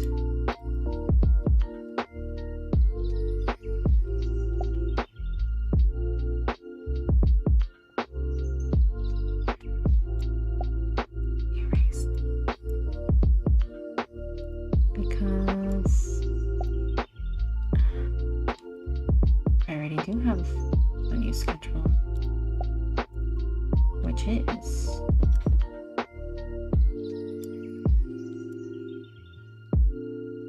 Tuesdays.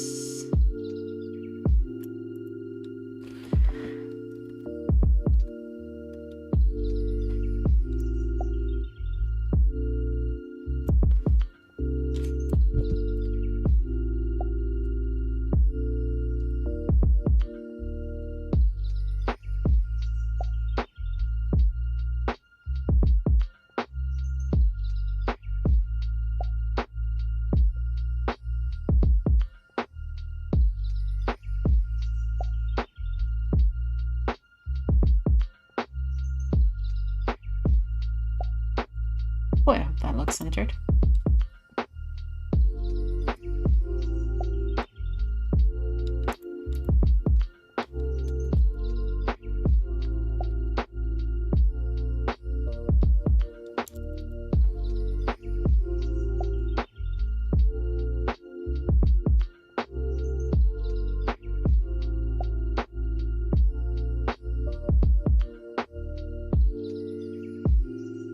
There we go. Wow. It's only been like 3 months. No. I'm gotta be kinder to myself. It's been like a month since I made that change, so long time coming. Okay, so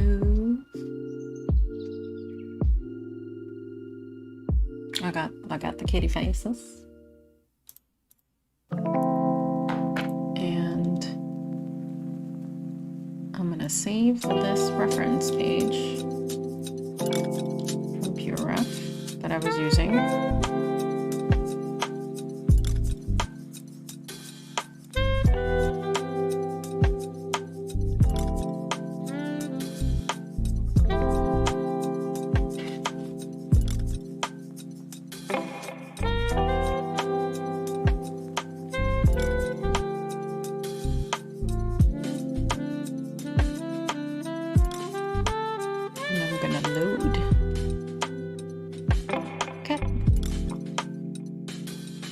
Here are my references.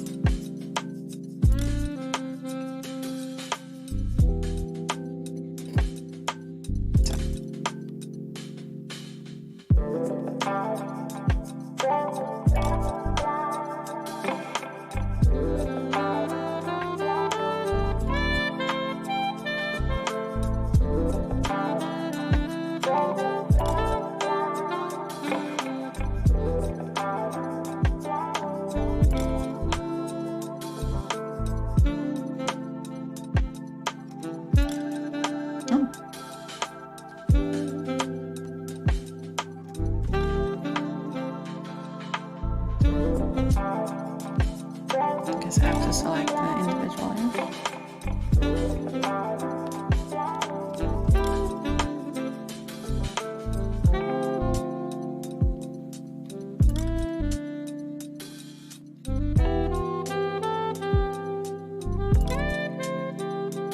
It doesn't do it. I know there was a way to do it where you select a group. Not a group, but select layers, and then you get with, or you paste a composite of all of them together. You copy all, and then paste. It was copy all and paste. Okay. So we're gonna copy.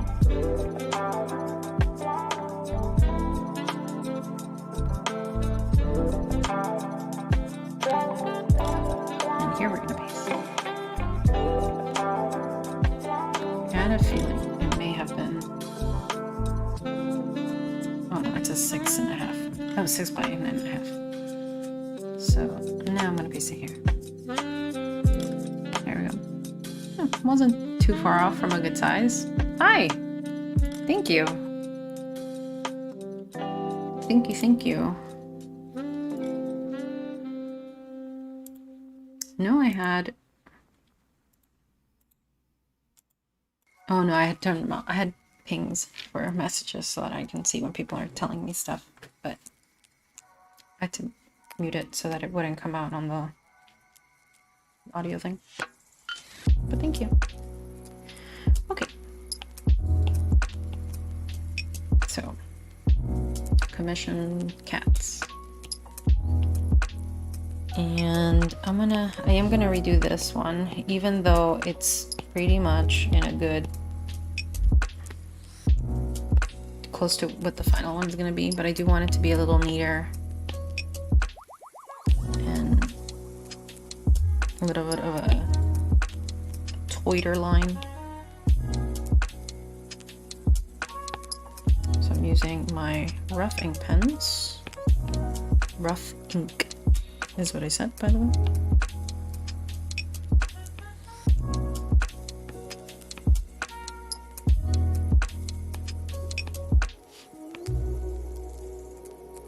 There. You know what? I think I'm just gonna like these, trash these, and try to pick some gray tones to have. Well, actually, what am I doing? Let's select this one. Just to make sure I have it in my...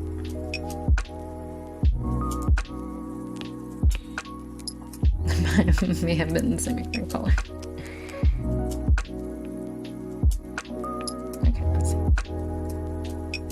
It may have been the same exact color. Okay.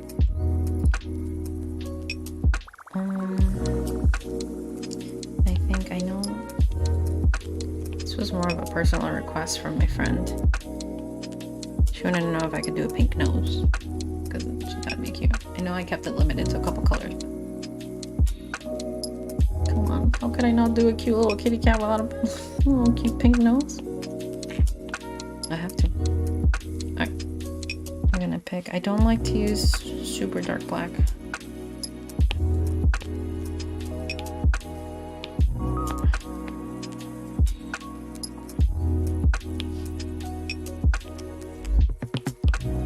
And these are gonna be my lines.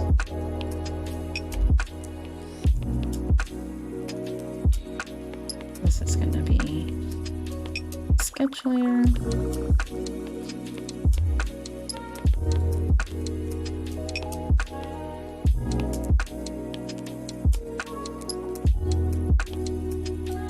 Interesting, I can't. Just want to create a group. I just want to group things. There. That's gonna be for my color.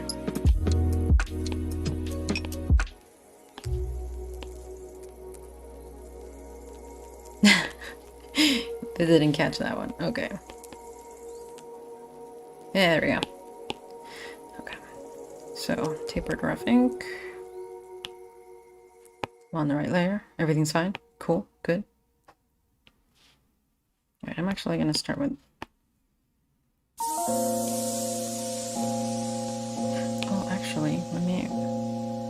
I know I said I was ready to go, but...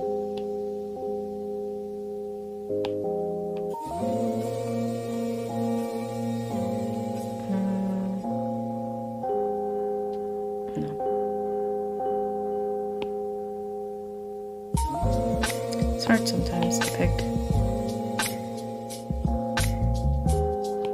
the right pen because I want something crisp.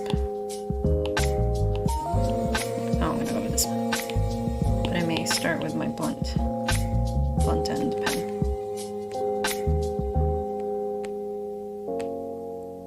There we go.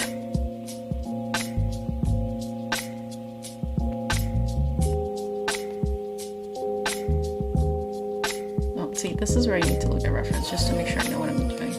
This is not... Can't just make random lines indiscriminately without knowing what they're for. God,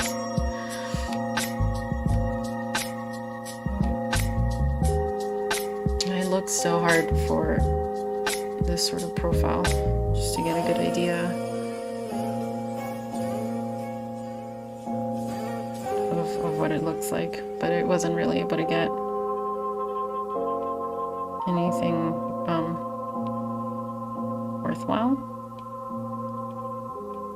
But I think this will do. It's fine.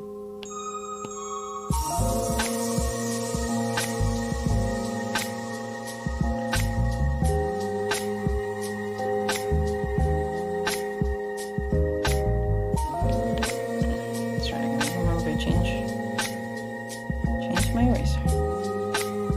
Get a little too round here.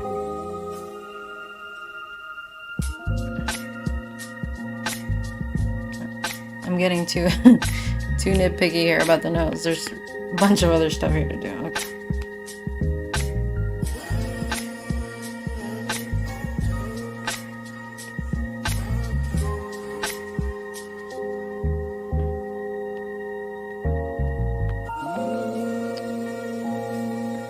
This is sometimes where I can get caught up with knowing when and where to add details. Because sometimes adding too much really takes away from illustration, and especially if you're trying to do something simple. You make something a little more detailed than it needs to be and make everything else simple, and things kind of just lose their way.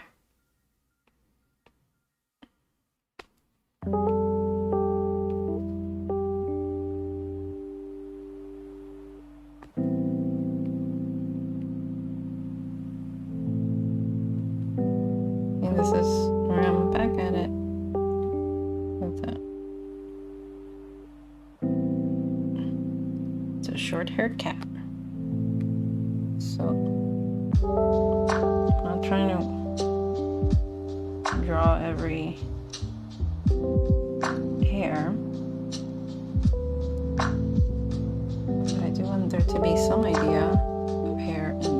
has to be in the areas where there would be curves. That's where the hair would flare out. And it's not like short hair cats look completely smooth either. You can see the little fuzzies. But there has to be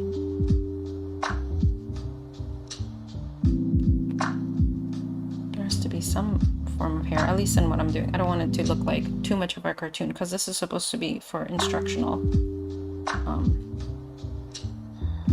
purposes. So I want it to be a little more realistic, but not cartoon. And the client thankfully agreed.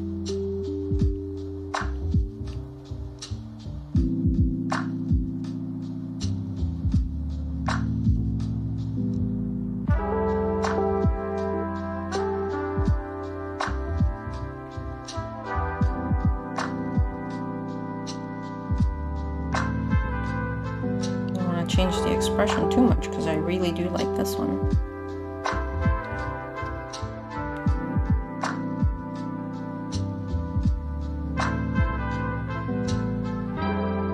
That was a little thick. But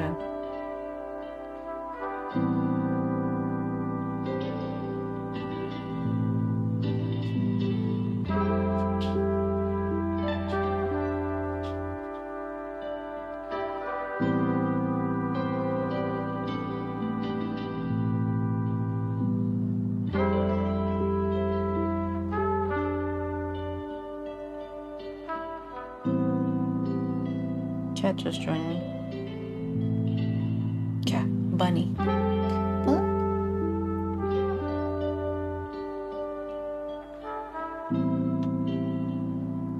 I'm not drawing you, don't get jealous.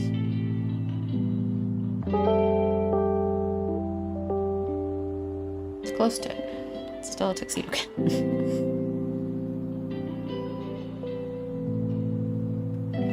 But that wasn't a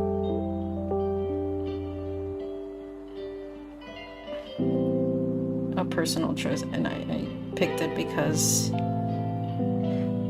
since this is going to be for instructional purposes and we're trying to show different angles and different movements, I wanted to make sure that I picked a color of cat where you could tell where the arms were in front while still keeping the line simple.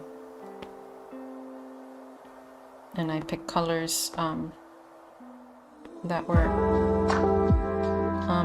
not of any particular cat belonging to the client, but more of a mishmash of two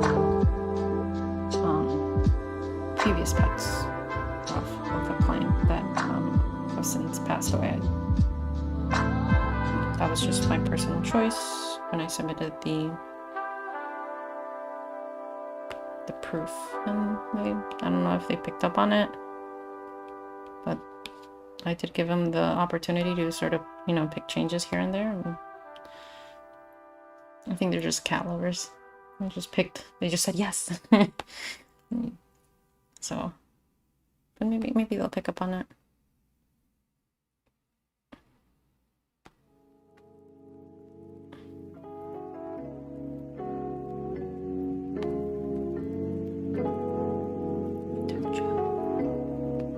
Make sure my line weights are consistent.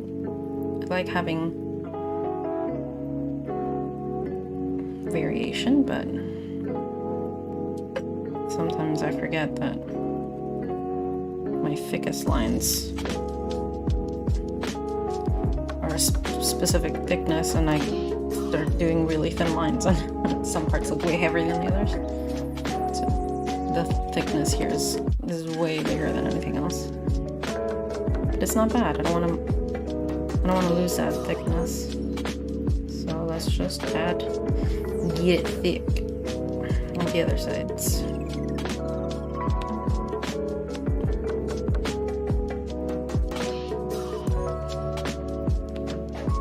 The variation makes it more visually interesting, and also gives it that textured appearance. I want, because I don't want to draw hair. I want to give the illusion of hair and soft and fluffiness.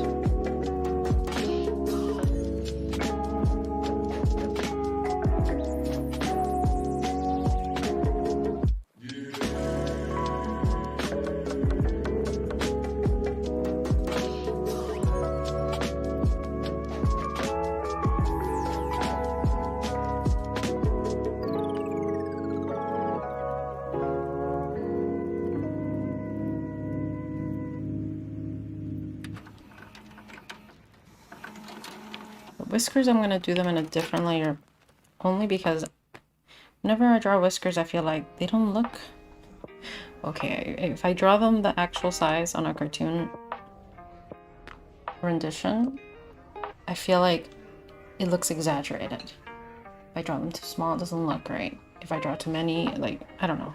I feel like I'm always drawing the wrong amount, wrong size, so I know I may come back to this layer and edit it.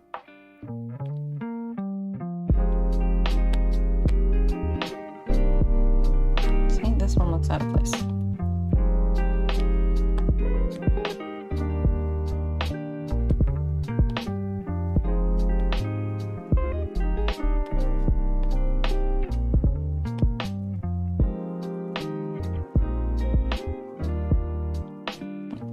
Every time I draw the eyebrows, it just looks off. Okay, I'm also gonna do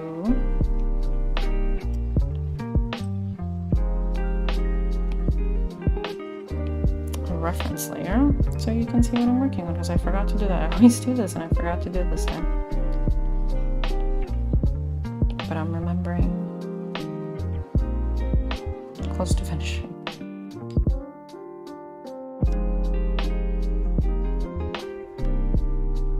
Better late than never. Okay. So this one's done. Because this is gonna be sort of the basis for all the other ones. I'm gonna keep it here for now. Color it.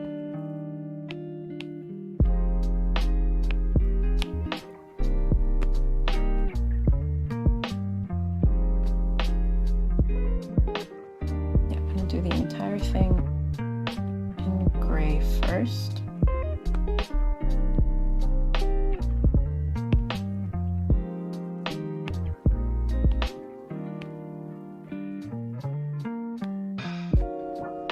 Just so I can get an idea of where the color's gonna go.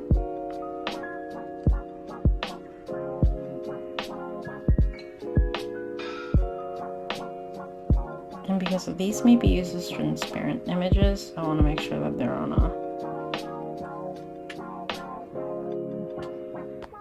you know, they don't move it over and then there's like all the white areas are see-through, and whatever the background my friend chooses for the flyers or for the educational material looks weird. Okay. I don't know if I ever finished talking about the stuff from before, but it helps to work with someone you know, and I normally don't take commissions just because I do have a full-time job and I like to work more on personal and passion projects, but I make an exception for her because she usually brings me good stuff that's really fun to work on. And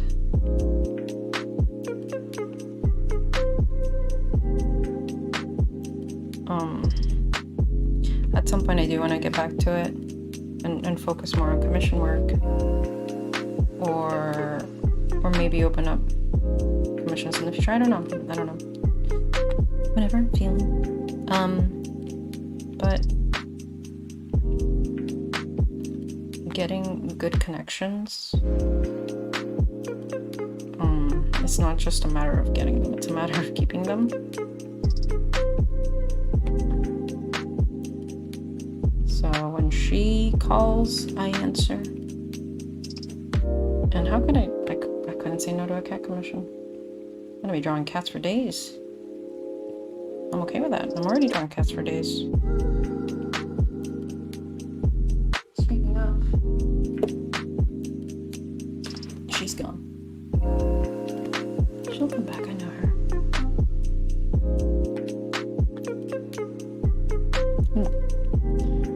My tummy is now calling. I'll ignore my tummy. I'll listen to my friends, but I'll ignore my tummy.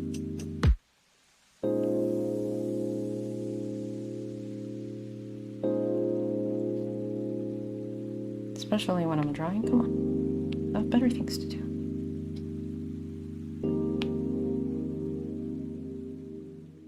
I'm gonna do the white on the clipping mask layer, but I don't know if I'll do...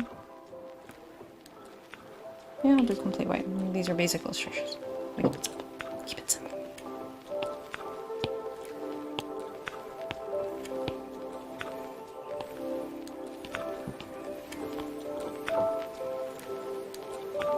And also, I do have to not necessarily mimic, but try to follow the same patterns when I do the other positions, because this is supposed to be the same cat, and these are just altered versions of the same illustration.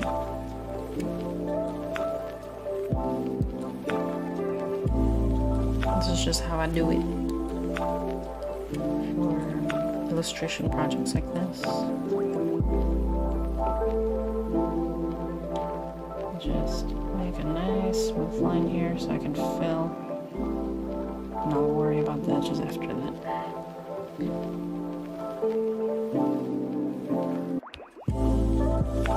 Goddamn. Where am I missing? Oh, the nose. Probably the eye there. I think I want to remove that one. Yeah.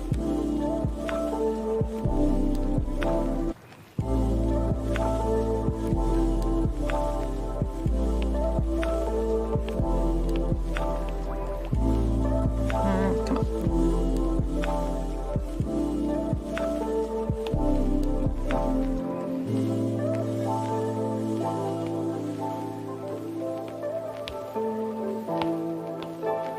Except from the one. Yeah. Okay, so let's go back to here.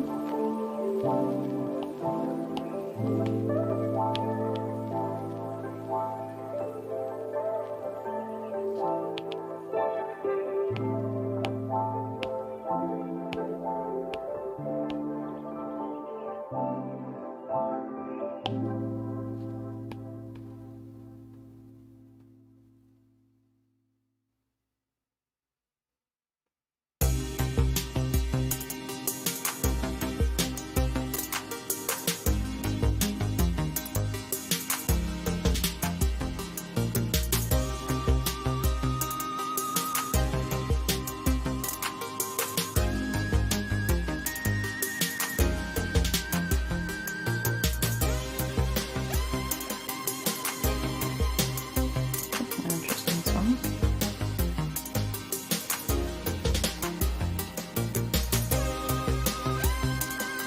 Oh, that's what I gotta add in the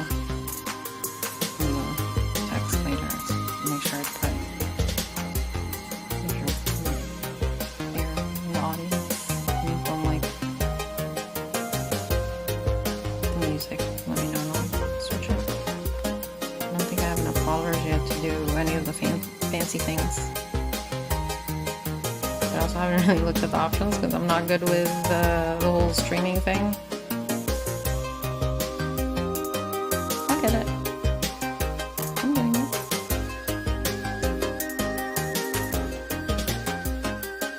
I mean, I get good. I'll get good. I don't know if I'll have enough followers to do this stuff, but I know I'll learn how to do it at some point.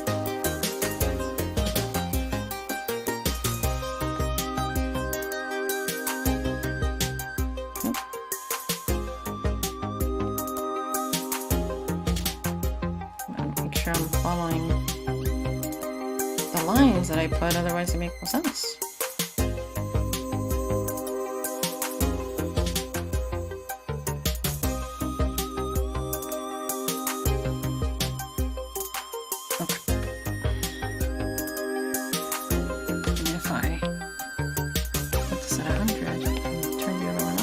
makes sense, right? It makes sense.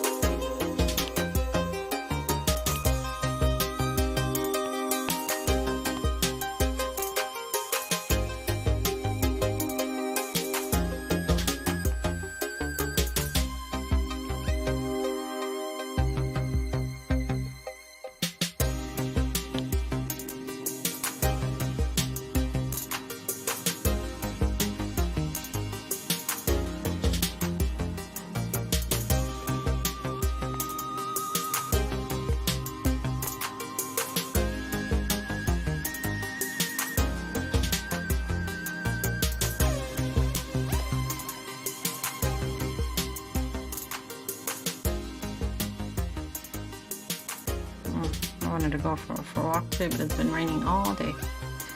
So it's a rainy day activity. Also, I'm kind of committed.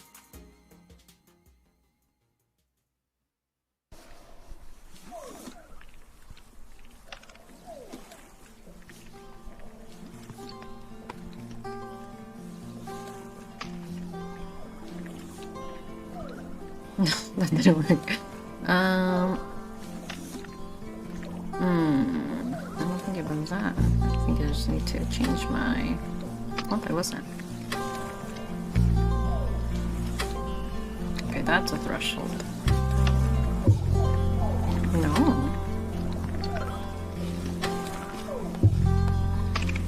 Here? No, yeah, that's the right.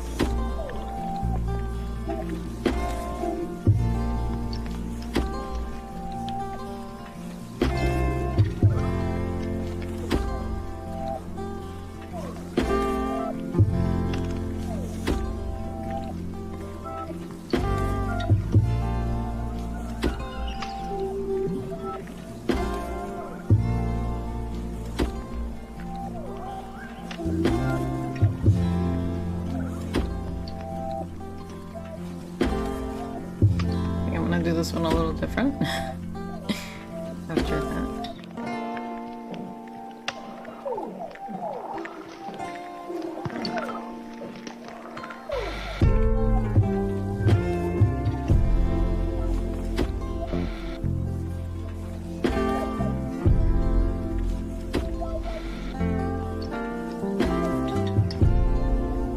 Yep.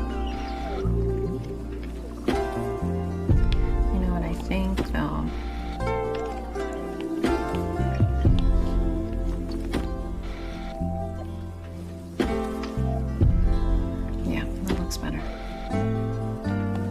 It's just too much.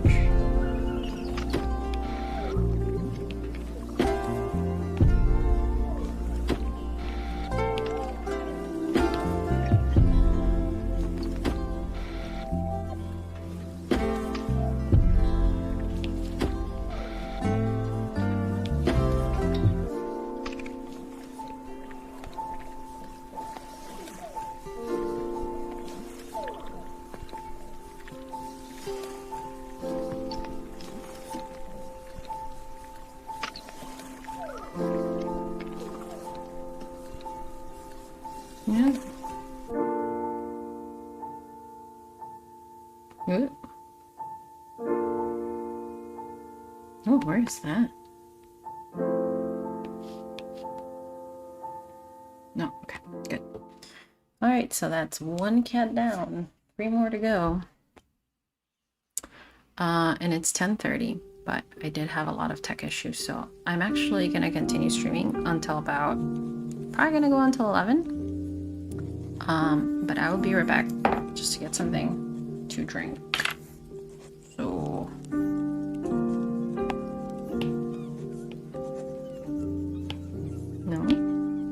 no.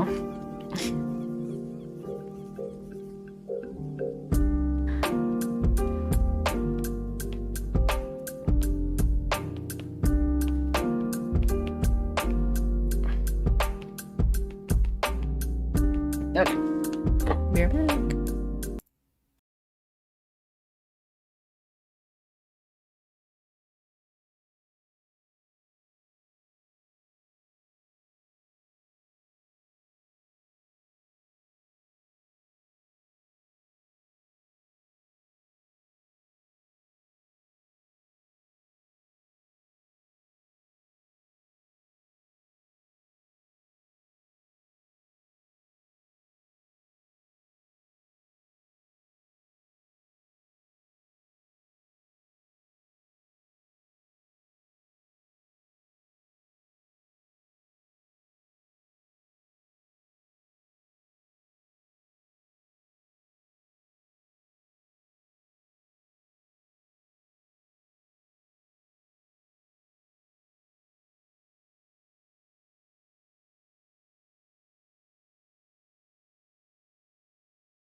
Cheers.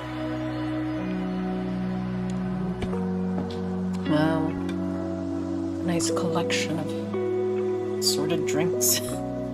Cups in my desk.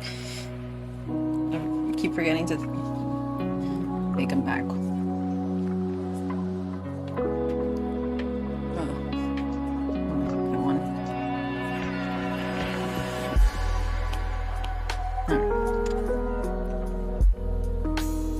This is done.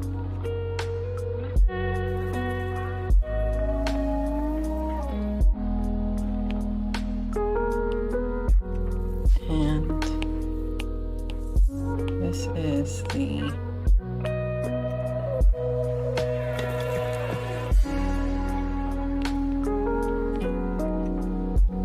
raised position. I'm gonna do stretched forward. I guess I'll do that one next.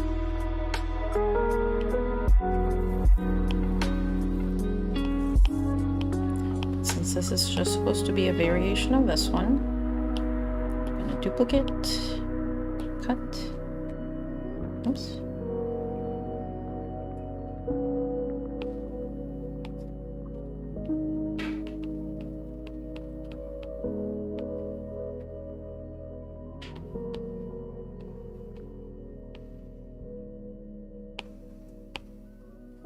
I'm gonna hide the color layers.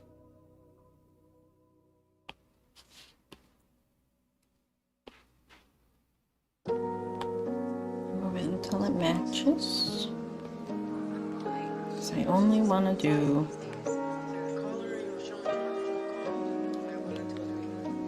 the neck forward. Should keep.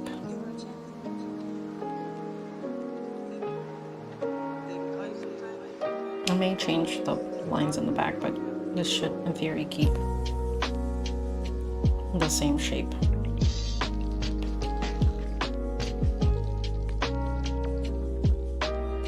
Oh, I didn't know that.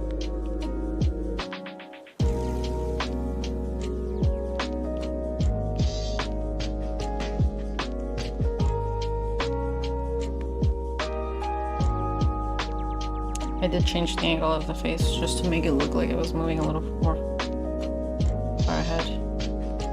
But I may keep some of the elements from the original one.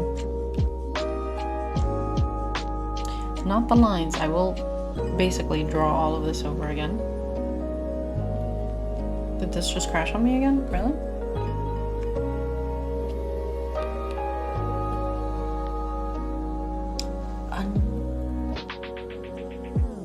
I wasn't having these many issues before. I wonder what happened.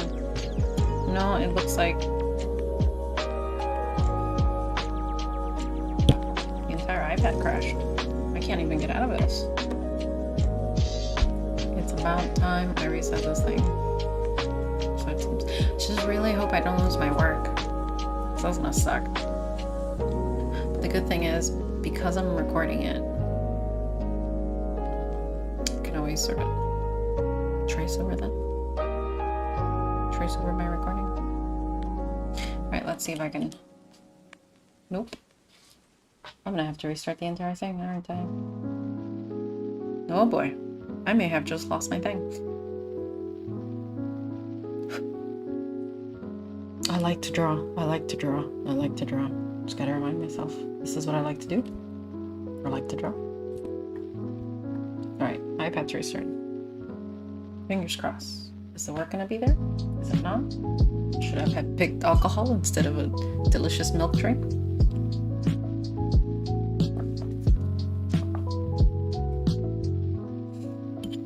I'm not gonna deprive you of this moment.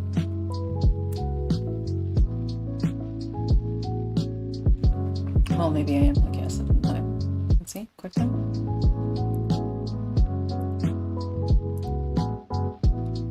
Oh wow, that's my big face.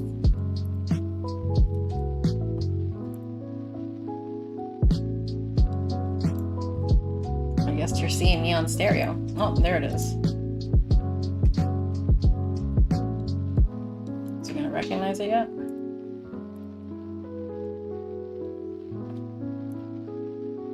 Maybe?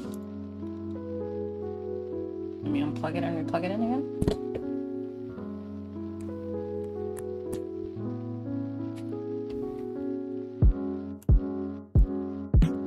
There it goes. Well, hello? Alright.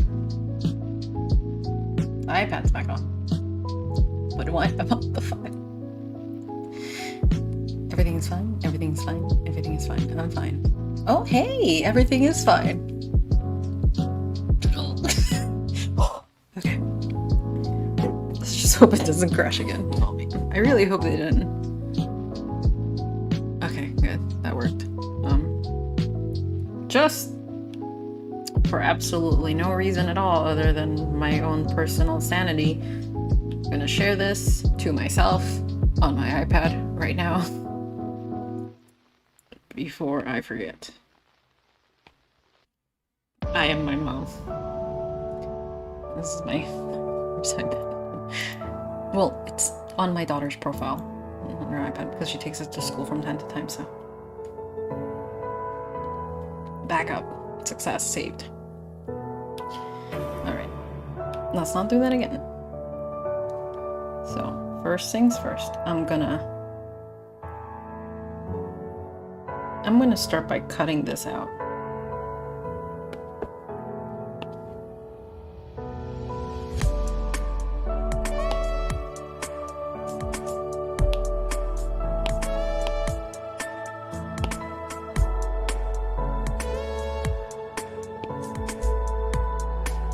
Now it's on a different layer. Step. Break it down into steps. Step 2.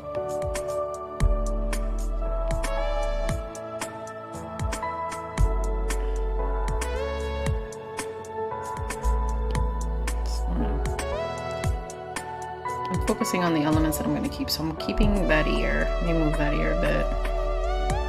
Definitely going to keep that eye. No, I just realized the whiskers aren't moving. That's fine.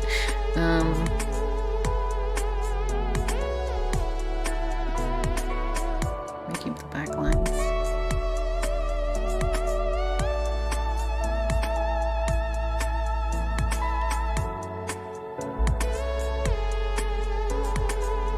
I'm sorry, did I? Okay, I did. Wow, I don't know why in my head it didn't happen. Like, the deselection came out, but okay.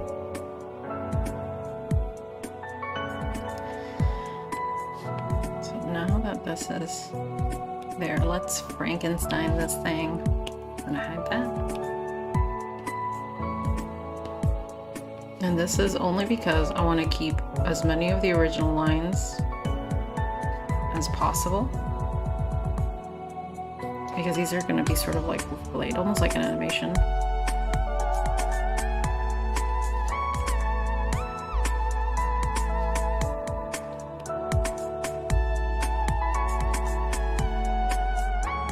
So I want it to be, you know, consistent throughout.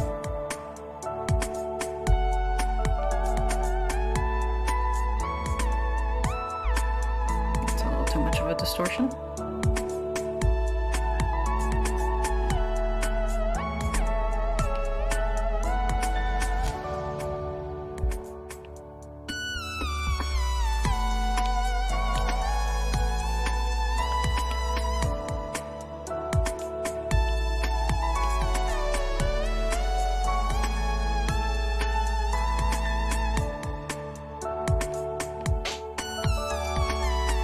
Oh boy, he's looking special.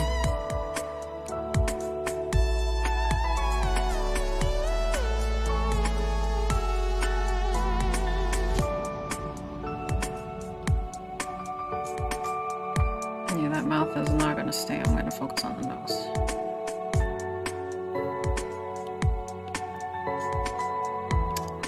New mouth.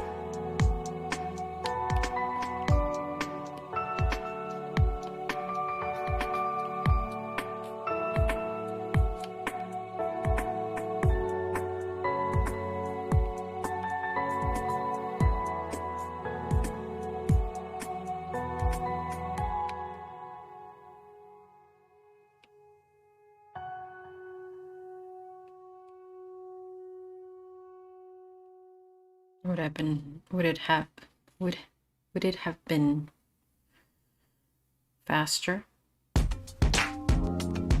to just draw all of this over again and just go straight to liner? Maybe. I'll definitely try that for the next drawing. Instead of doing this.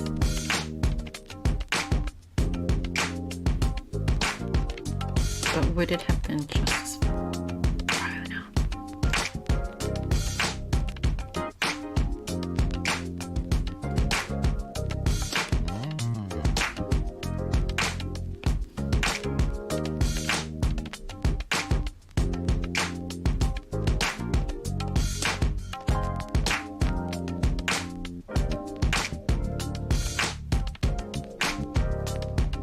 The love of a child is constant cure.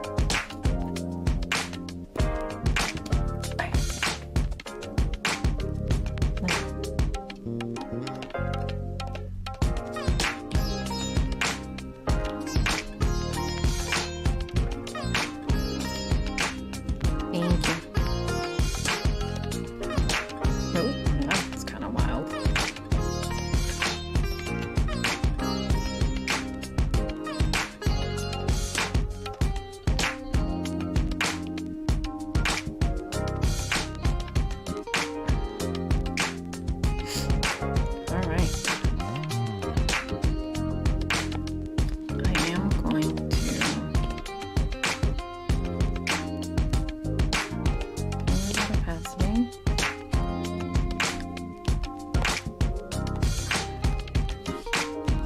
Sort of your piece. These, because I think this line in particular is going to sort of mess with the perceived angle of the action that the cat's doing.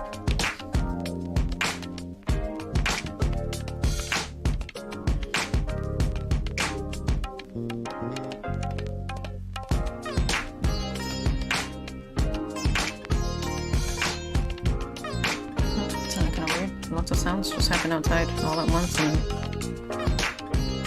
it was interesting. That's all I can say. I'm gonna keep.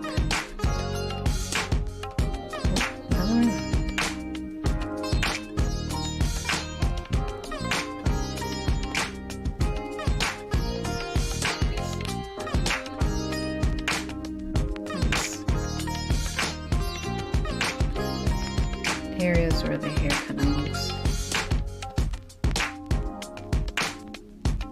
And my cat stretches forward.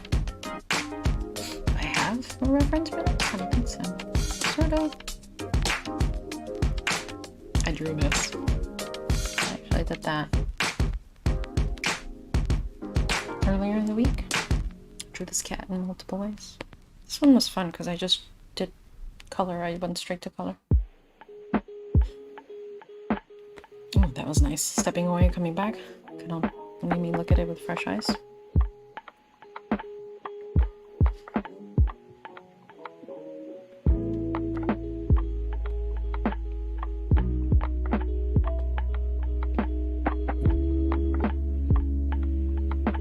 don't know if I'll keep those.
feeling this.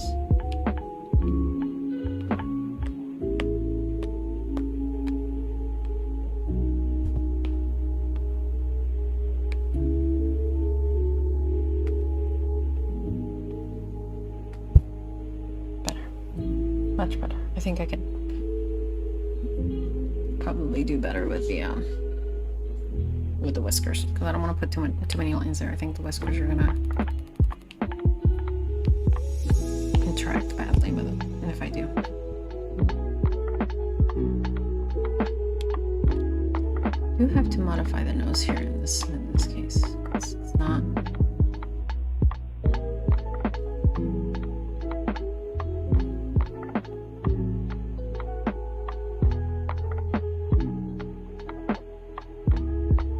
It's not in the same angle.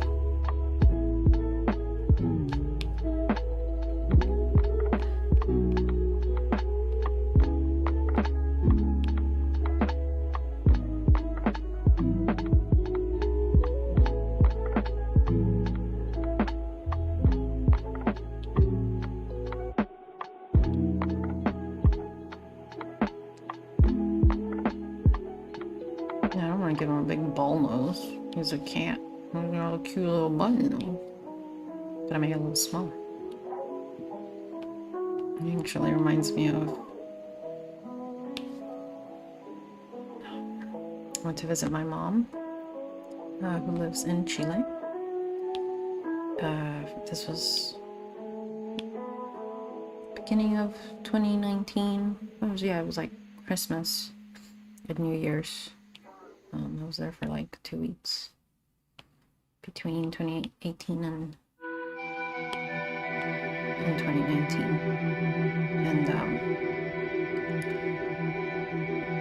And during my visit to the wild, and I say that not because I think Chile is wild, but she lives in the middle of she lives in a much more rural area, and lives in the middle. Ooh, just got dizzy for a second. Lives in the middle of a mountainous area. And what do you know? Tarantulas abound. And, this wasn't news to me. This wasn't news to her. We were aware of this. And, we had been out and got back. And usually when they come back, they already know what the drill is. So they looked around. Just a quick little address. And as we were entering the house, from behind the kitchen counter, crawled out a pretty sizable tarantula, about the size of the palm of my hand.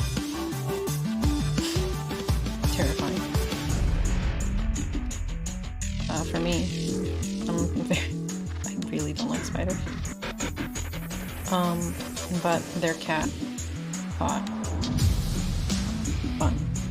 So she went and, I'm assuming over the night, because we couldn't catch it. It ran away. It was very quick. So during the night, she probably found it. Definitely found it. And at some point, we were having food, dinner, whatever. It was very late. Probably was just drinking. We realized her cat was very odd looking. Something was weird. We couldn't really pinpoint it until I remembered, that's right, the tarantula was around. She went to chase it. And this whole part was a little bulby. She had definitely found the tarantula and tried to bite a bit. She was fine. We didn't need a vet. We just observed her. I know my mom was prepared, because it's not that it's not the first time, but it is, in all honesty, a common occurrence for animals, especially if you own farm animals, and she owned some farm animals. She had other dogs and the area, so she was prepared for that kind of stuff. So she just treated her there, and you know, next day she was fine. But I had never seen a cat with such a cute swollen face before. Oh, I put all those lines there. Okay.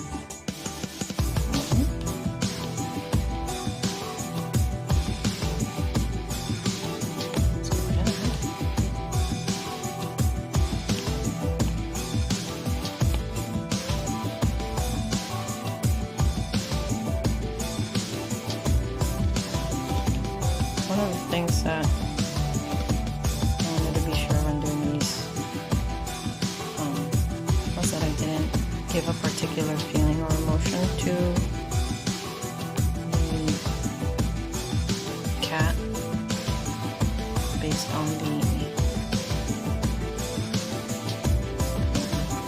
angle of the face or whatever the client needed me to draw, because I understand that she's trying to show behaviors and emotions. So made sure to make the whiskers, the ears, the eyes in as neutral a state as possible. So that way the client could decide how to best explain. And at least for now, it looks like that was the best choice for the situation. Because even when I look at these, I'm like not getting any particular message from cat stance other than the position of their head being different.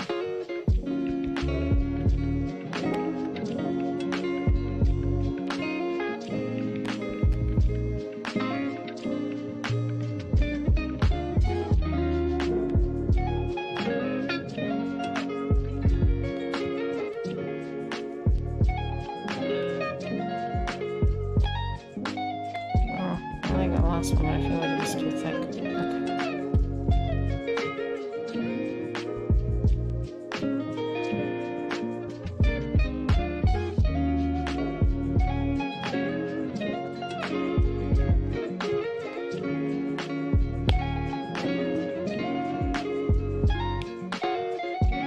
No color.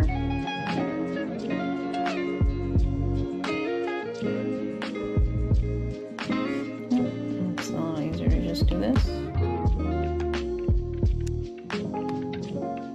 and erase that other stuff manually.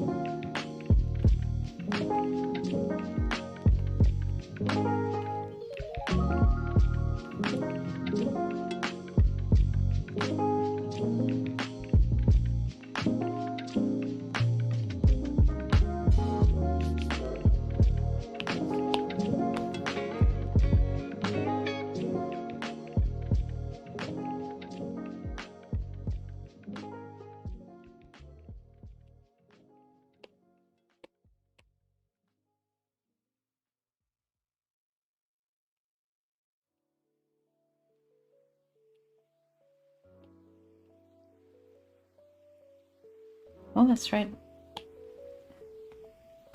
I lost my reference there.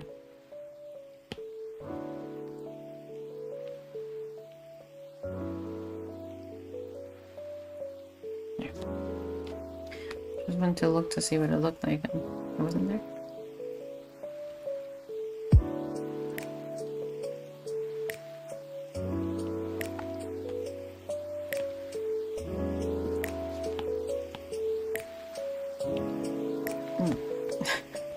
Oops.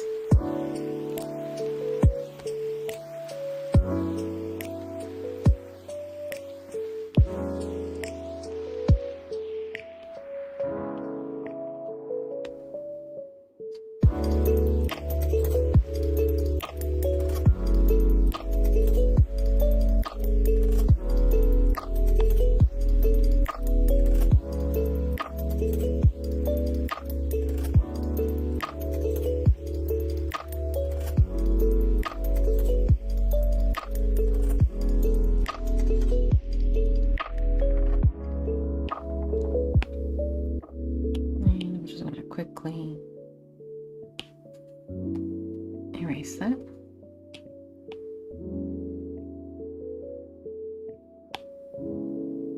Erase it.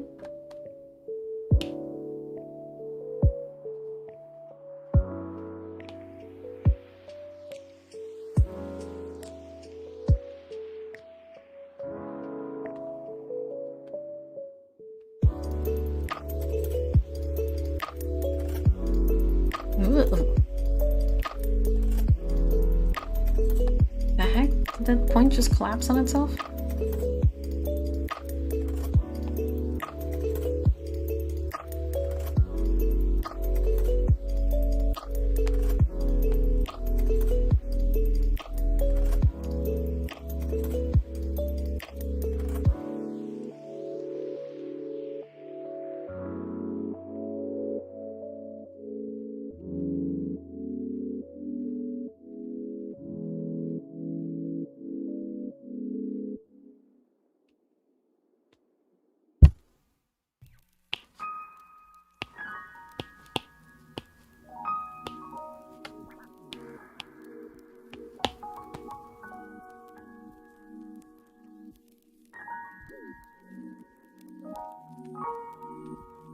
Okay. So this time I'm gonna use this.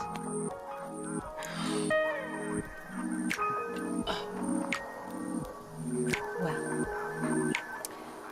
it is 11:01. I did say I was gonna go until 11. So if this isn't a message from, I don't know. Thank you for watching. No, I can't leave it on a okay like that. I need to know if it's still gonna work. If it's still there, probably take a screenshot and restart the application.